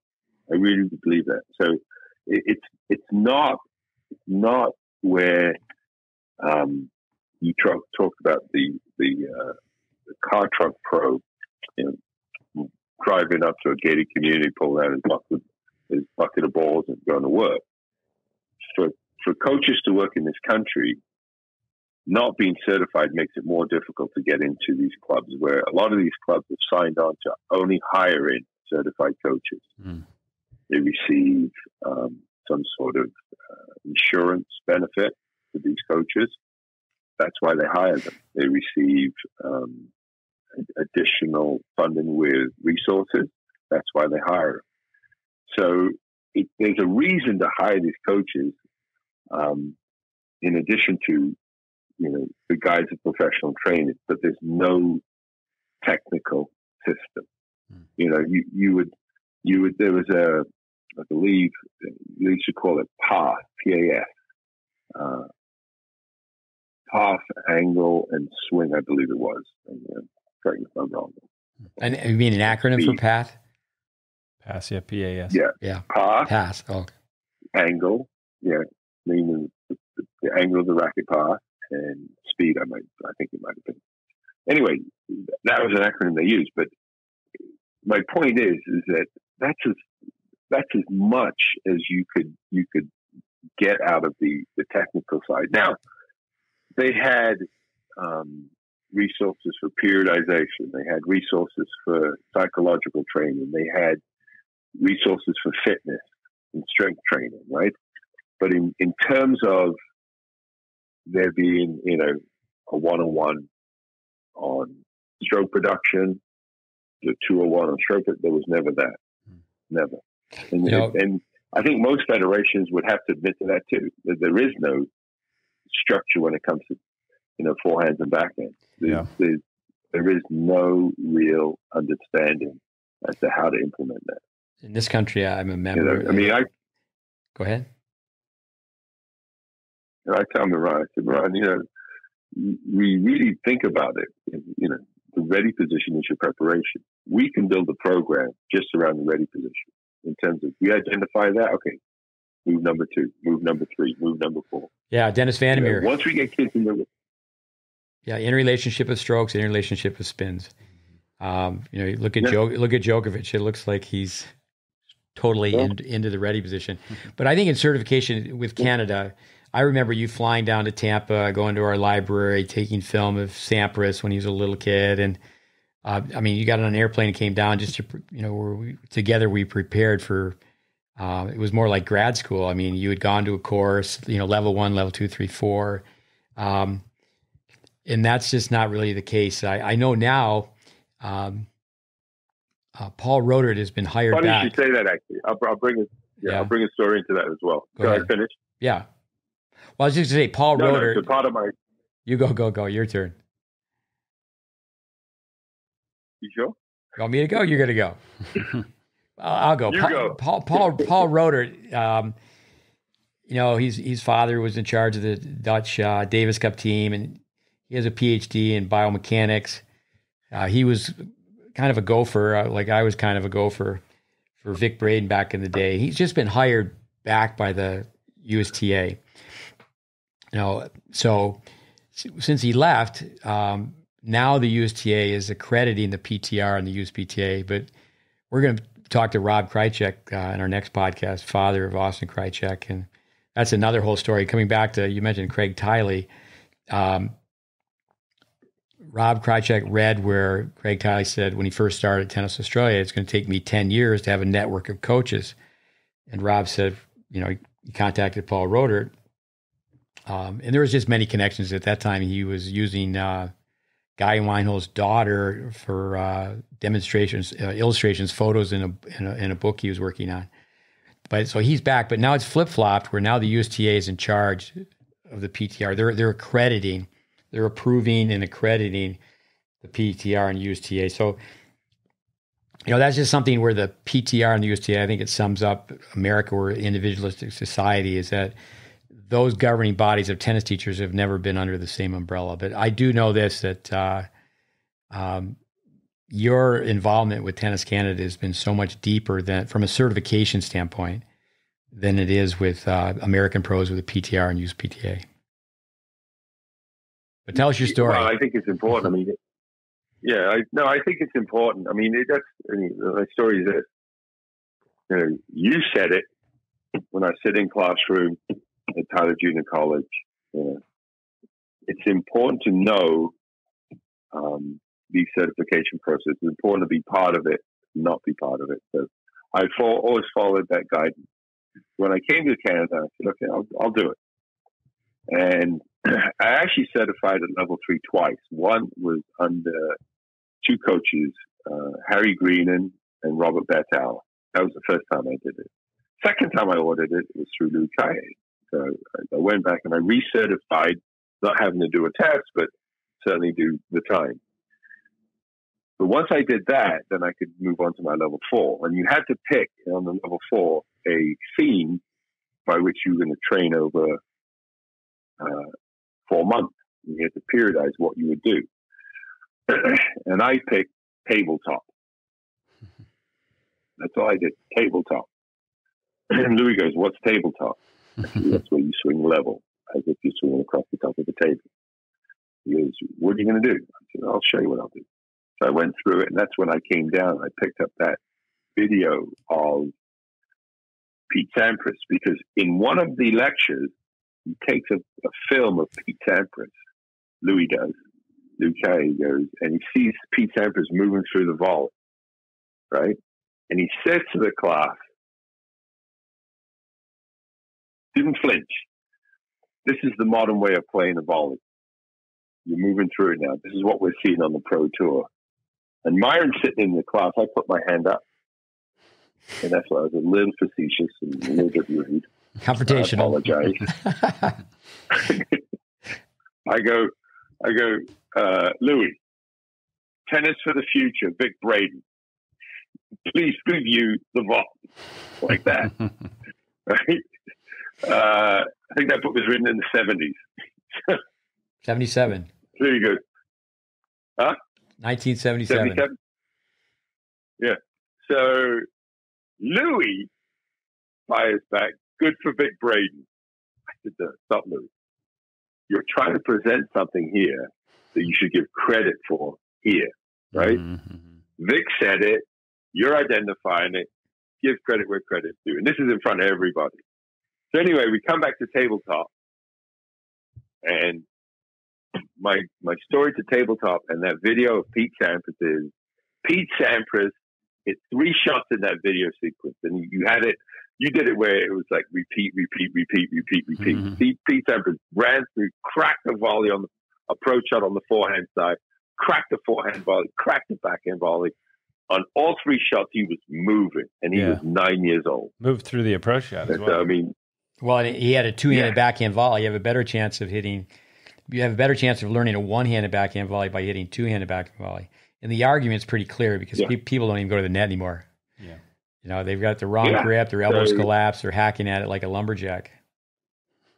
Right. So, but the tabletop really it teaches framework too. It's like, and I think that's one of the unfortunate things. I know Louis Caillet's, given a lot of praise for what he's doing with doubles now with the British Tennis Federation, but with we have to have a fellow Canadian Jim Rogers, who also I met through the program in Tyler, Texas, and that'll keep Andy up all night because he can't say one sentence without the F word. Yeah, we're not doing it. So Jim was very quick story. So Jim's in Germany, and he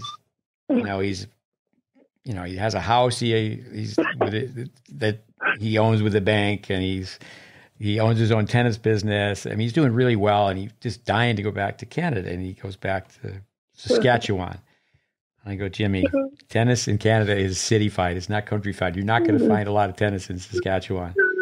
So it's pretty much like this. He's in Saskatoon. He gets on an airplane. I don't know if he flies to Winnipeg, flies to Calgary, rents a car, checks into a hotel. Poor Louis he's playing a tape. It's Nick Bollettieri, like the sonic serve. Rogers is sitting there. He raises his hand and he's confrontational. He goes, "How much longer are you going to play that tape?" And Louis is so polite, and I think that's typical of tennis. It's not confrontational. Everybody's edifying each other, and so he goes, "Why do you ask?" He goes, "Well, I got on an airplane in Saskatoon. I flew to Calgary. Now I'm to Winnipeg, and now I'm here in Calgary. I rented a car. I checked into the hotel. I already own that tape, and 2, it's $29.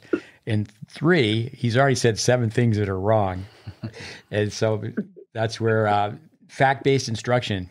When Braden passed away, I was actually over 6 years ago. There's so many people that wrote so many nice things, but there's people that they don't think his work is relevant. I mean, the tennis court is still 19.1 degrees wide. I mean, there's just math. If you don't know it, you don't know it. And I think that comes back to that thought earlier, is that, are you a producer? A lot of times, people are parasites, and they're just living off people who can already play, and they're romancing the player. Teaching is information transfer, and coaching is a relationship. And I, again, like the super coaches, I definitely appreciate the fact that they're confidants and they're mentors. But the Joe tennis public, it's like if they were just to listen to Federer, the young German Zverev, the younger of the two, he hires Lendl. And everybody's like, "Well, the buzz. What's Lendl going to do for him?" And Federer goes, "Well, I don't know Ivan. I'm sure Ivan can help him out, but he's already number 3 in the world." And so it's really interesting how tennis has a tendency to go in circles. Yep. But you mentioned Rob Bettenauer. When you way back when in the late '80s, when you at least got me in the room where actually it was not a room. It was just and not too long ago. I mean, with you and a few others, pushed and pushed and pushed. I said, it's not going to happen. But you guys wanted me to talk to Bob Brett because they were setting up a program out in Vancouver. But Bettenauer was hired for that. And I mean, it's really interesting with the internet. I listened to him, a TED Talk on physical activity, which, in our country, there's one state where you only have to take one PE class and you could take it online. So, he did so much in tennis, but it's interesting. when it comes down to the federations, or better yet, it's just like when you mentioned Louis saying, well, good for Vic Braden. I mentioned in one of our podcasts, Dr. Jack Groppel, Dr. Mark Kovacs. I mean, they're both highly educated and are great presenters, and this is what they do. But, can we just agree that the tennis court's a rectangle and then go forward? There's certain things like, not going to change. This is how you stand when you shoot a foul shot, in basketball. And, you see the similarities when people throwing a basketball, but people can't see it in tennis. They can't see the fundamentals. Yeah. And that's the thing, Steve. I mean, so one of the issues that we had as a club is that we weren't, let me call it a TDC, Tennis Development Center for Tennis Canada, but we were still doing our fair share of developing players for national level events. And so Larry Jurovich, who was at the time with Tennis Canada, and he has his own facility out now in British Columbia, was part of the group that would circulate with clubs and try and assist with their program in terms of content and information. So he comes to my club, and I think at the time I was building a house. I might have told you the story, but when I was building a house, before I poured my foundation, I had to have my forms inspected for the foundation. The analogy I used with Larry, I said, Larry, because you was talking about foundation. I said, Larry, before you can talk about foundation, you got to talk about form. You cannot build a house until your forms are inspected. You cannot. You're not permitted. You can't even put the foundation in. So form before foundation. Larry fires back, yeah, but it's function for form. And I go, okay, function for form. I said, tell me the dimensions of the court. This is Larry Jurovich working for Tennis Canada. He gives me the function, the form, the dimensions on the width and the length. I said, now from the center, what's the angle from the center to the other side, opposite sideline? Didn't know it. What's the angle from the sideline corner to the opposite diagonally? Didn't know it. I said, therein lies the problem. I said, the function that you're talking about is the court. How does a player function on the court, right? Therefore, what is his form to honor that function? Mm-hmm. It goes back and forth like that all the time. But I think it's important for coaches to appreciate when you get in those situations, you can get stumped. I almost got stumped. Yeah, function. Maybe he's right. But at the end of the day, no. Let's deal in the truth. Let's deal in the real math. And the real math is, no matter who you are, you still got to play within the context of this, as you call it, the rectangle. And that's the conversation, and the confrontation needs to be had day in, day out. Not just coaches against coaches, but parents and coaches and parents, because we get the same thing. Yeah. Miran the other day gave the same thing, a review, and a parent comes with multi-segmental forehand. And Miran's like, your daughter has, a number of issues establishing a hidden zone. Establishing a hidden zone. Can we agree on that? Right. But again, people don't understand the term hitting zone. It's the width of your shoulders, basically, or 75 milliseconds. So you have a tracking motion where you play it now, and so many kids. You ask a kid, were you early or late? And it's amazing. I was late. No, you were early. I mean, you're just pulling your forehand, your arm right across your body horizontally. But one thing about I mentioned Balotelli is that I have great respect for Nick, but Nick got into Hall of Fame based on the environment he built, and he's certainly a coach. But when it comes down to Vic got in the Hall of Fame based on education. But Nick Balotelli himself, I've heard him say it that Vic Braden's forgot more about tennis than I know. It just comes down to grip. Can you imagine? I know you've you play golf. Your daughter, you mentioned, had a scholarship to play in the U.S. Golfers, I grew up with golfers. I mean, they don't want to hit the ball in the water. They don't want to hit the ball in the woods. But also their scoring system, I used to caddy, and it was so difficult to listen. I mean, in my household, on the third shot, on the third hole, on the fifth shot, on the fifth hole, on the third shot, and even if they shoot 100, they could go back because they can break it down by 18 holes. And this is what I did on the 11th tee. And it's like, okay. But tennis players, they can hit 100 balls in a 12 and under rally. But two levels of ignorance. People don't know, and they don't know. I read where, maybe I mispronounced your name, Kelly Muretz. She was the CEO in between when Michael Downey went from Canada, Tennis Canada, to the British Federation and back. Miramet. What is it again? Yeah. Miramet. But she was quoted as saying that she was going to queer, and I think, we've talked about it like with Carl Hale and PTR president, what's his legacy? What are you going to do when you're the president? So what did you do when you were the CEO? And her theme was going to be increased participation, which I think is so huge. But when she was asked about player development, she said, I'm not going to touch it. She goes, I'm going to learn about it, but I'm not going to touch it because it's not broken. But I do think because you have had in Canada so many successful players here as of late, that the perception is that you're as a country you're systematic and it's working. It is working, but I think it's more so many factors. Well, the hungry dog. Yeah, so I do think. Well, no, but I do think though that the players that have had success, if whether or not, I don't know Felix's father's first name, but the way he hits the ball, he has some understanding. Denis certainly does. Bianca certainly does.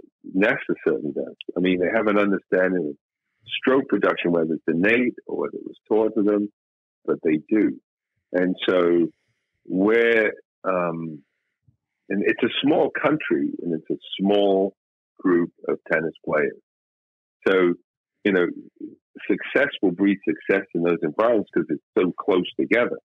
I used the word Siamese twin the other day. You get more kids imitating the better players because you see them more often. You just see it, and I think the coaches also imitate one another to some degree. You have to. It should be you have to imitate before you innovate. I'd like to tell people that what I present, 5% of it's original. We had one of the USTA coaches out here today, and we were putting him through our assessment. Our tiebreaker test is original. It's like you started talking about when we first started this conversation, Craig Tiley and Dave Anderson. They were basically your age. I'm like 10 years older, and but you were impressed by their skill set when you met them. And I think that's one thing in tennis is that with kids on YouTube, Peter Burwatch, who I mentioned, he used to say that in the countries where kids have seen less tennis, it's actually easier to teach them because they really get in trouble when they think they're going to start imitating the pros. What about, you've been in Toronto 34 years. You could talk about the city, the province, the country. If you were the commissioner of tennis, or better yet, the CEO of Tennis Canada, if you were to be, which it should happen. You should be an advisor to Michael Downing. I'm very confident that I should be an advisor to the new CEO of the USTA. Do you really want to know the history of tennis teaching? Do you want to know the nuts and bolts? These great tennis teachers that went before us. Does he have a historian in his corner? But what would you say are three things that could really improve tennis in Canada? Okay, so something simple. Get coaches to hand out grip stickers and learn the grip system. Done. Number one. That'd be the number one thing. Number two, it's difficult. On a bigger picture, you mentioned college tennis. I think and this was a discussion I had with, I was in this program, the National Coaches Institute. So this was pre-2012 Olympics. And all these coaches were going through this program to get certified to level 4 so they could go to the Olympics. Because I think the IOC demanded you had to be a minimum level 4 in your country, whatever that represented. And so you had all these different coaches, different minds coming through. And I remember being so impressed with track and field guys, because I remember going to a conference. There's predominantly track and field, and I'd never in my life, and people talk about this,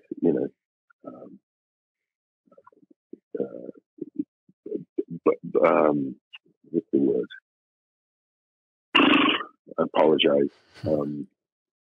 But these track and field coaches would sit and they were deliberating over the first 10 meters of a race. And it went on all day. Coming out of the block in the first 10 meters of the race. Yeah, no, I was just telling someone the other day, Vince Lombardi's famous, they called it the power sweep. And there was a coaching conference where a guy took 90 minutes to explain one play. But details, grips, details. Yeah, go ahead. Right. So love of the craft, respect for the craft, I think that's a big one. But I think when it comes to college coaching, college tennis, the number one thing we could do in our country is change the rules by which college football is played. Right now we're playing on the CFL rules. If we actually change it to NFL rules, we could integrate with American colleges and get greater access to American sports and American athletic systems, NCAA system. It's the number one thing I think I would change if I had to. Oh, then if that was changed, it sounds weird. No, but the byproduct of that, I could see the method to the madness in saying that, because then that would, because football rules. I mean, that's a big problem with the pandemic. Is I think there needs to be so many discussions on how can college tennis survive without the money from college football. Right. Well, yeah, I believe that's going to be the problem. But I also think, though, that it's like golf. I don't know why women's golf has the budget it does. And forgive me, everyone. I don't mean that in that women shouldn't have money. But in terms of the number of athletes available to play women's golf, it's nowhere near the demand, right? The demand of NCAA college players is far greater than the supply. But a lot of these colleges provide a budget, whether it's coaching, travel, whatever it is, right? And I don't get it. But colleges want those sports where you access those circles. Tennis is one of them. Golf is another one.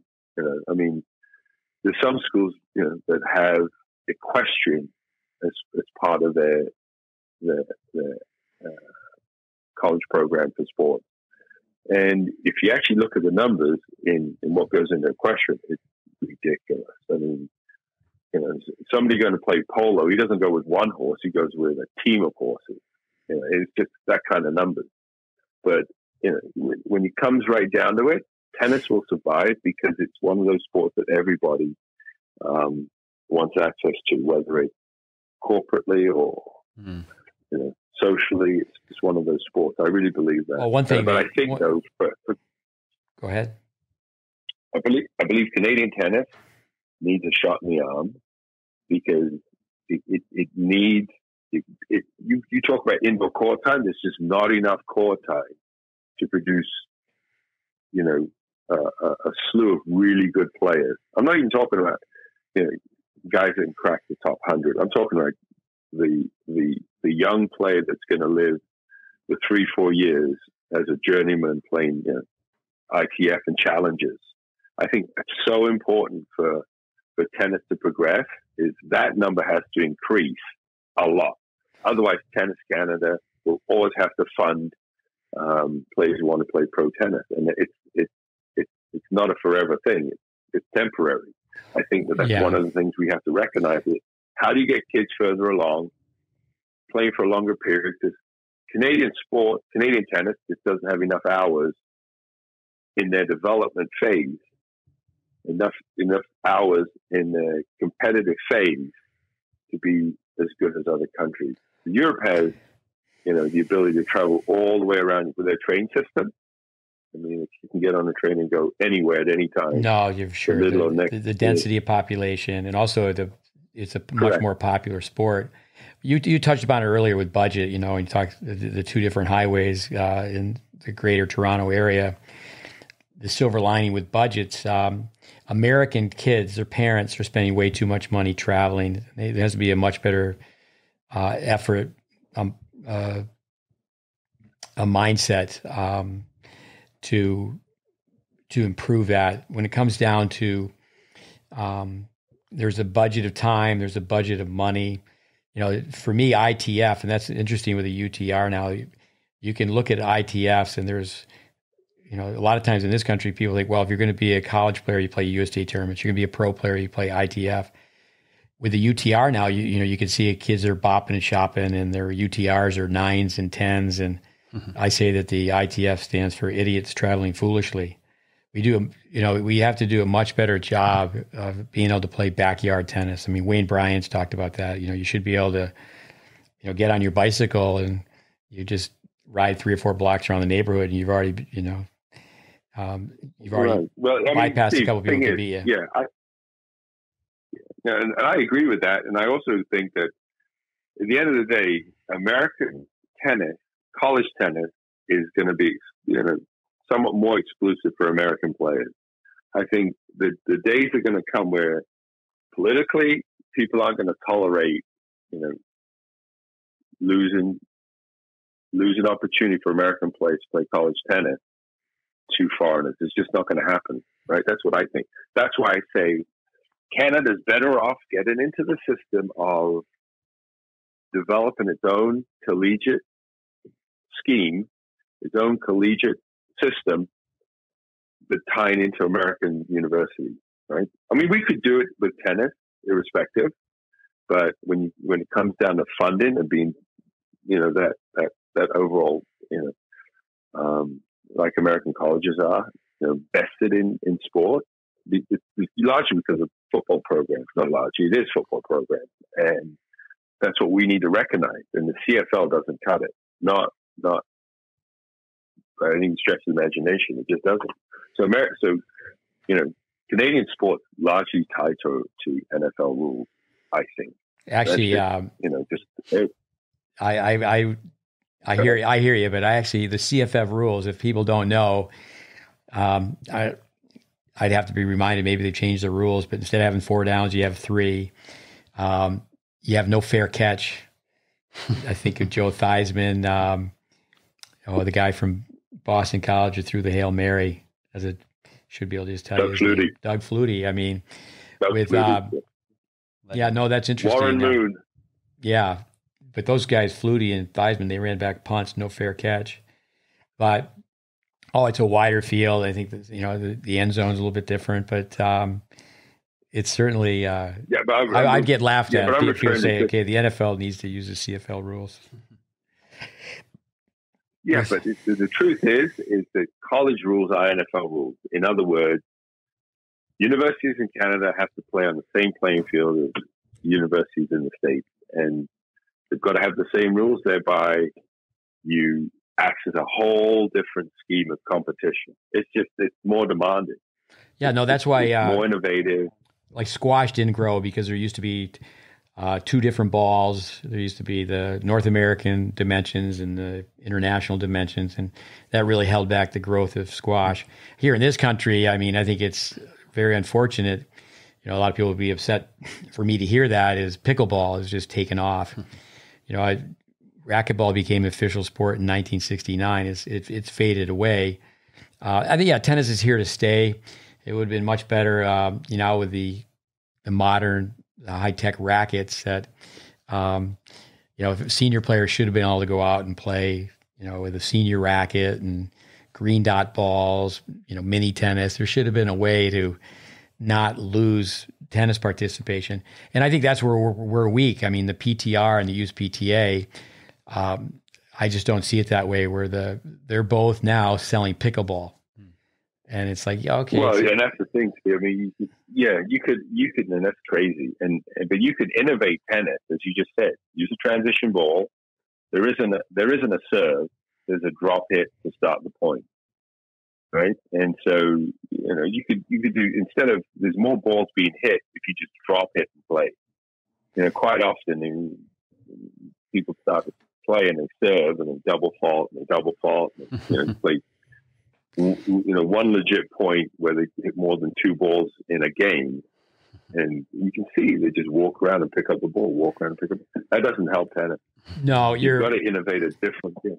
Your buddy and your business partner, right? I know you guys are in the court business, Carl Hale, he runs the Rogers Cup. He's president of PTR. He played college tennis with Tim Cass, who's the general manager of the USTA National Campus, which is 5.5 miles from where we're sitting right now. And so Tim said to me one time, I just talked to Carl Hale about pickleball. And I said to him, I'll call him up and reprimand him. Because we need to grow tennis. I think we, as a group, need to get more people playing. I think that your CEO before Michael Downey's participation needs to increase. There's a divide happening, and it's getting bigger, right? We have to find a way, the divide being those who have access to programs, and services, and good coaching, and so forth, and those who just are left on the outside looking in because it's becoming too expensive. In this country, tennis is becoming outrageously expensive because real estate values have gone through the roof. And to make the numbers work, from a tax standpoint, clubs are having to charge more, period. And that divide is getting bigger. And that's one of the things we have to worry about. I'll leave you with that. Well, the haves and have-nots. You mentioned Denis with cheating. Jim Lair, I spent a lot of time with Jim, and he used to. And it's best if you do it where your opponent doesn't know, but you have 2 kids play and say, "Hey, you're allowed to cheat 5 times, and let's see how he or she handles it." But when it comes down to being a better player, I think that we have to do a better job as educators when it comes down to what can the family do on their own. And I would say, to sum it up with Tennis Canada, I think for the most part, you get immigrants who come in, they're learning a new way in a new country, and it's not like they have the best information, but they're just going to outwork people. And, if some kid gets cheated, they have a meltdown, they're the center of the universe, and, self-pity, and they're like, life is so unfair. But we needed to do a better job, teaching people, just like you're mentioning, the foundation, the house, the pilots, what's the reality check? And there's got to be all sorts of checks. Check this, check this, check this. And I like what you said, we could go back through this. And again, if the listeners get something out of it, great. Grips. Get a grip for a lifetime. And, you're talking to some 11-year-old about changing the grip. And it's like, you double your life, you triple your life, you have an inefficient grip. It's not negotiable. And then, it's really bad when, some 12-year-old and they're going, well, this is how Nadal hits it. And I use one of your lines, shut up. Just shut up. Why are you're 12 years old? And you're just not going to do that in the Canadian pastime ice hockey. You're not going to say, well, this is what, Sidney Crosby does. Like, shut up. Don't tell me what Sidney Crosby does. Why don't you learn how to skate backwards or learn to cross over? And anyway, let's just end with a big thank you and be brilliant with basics.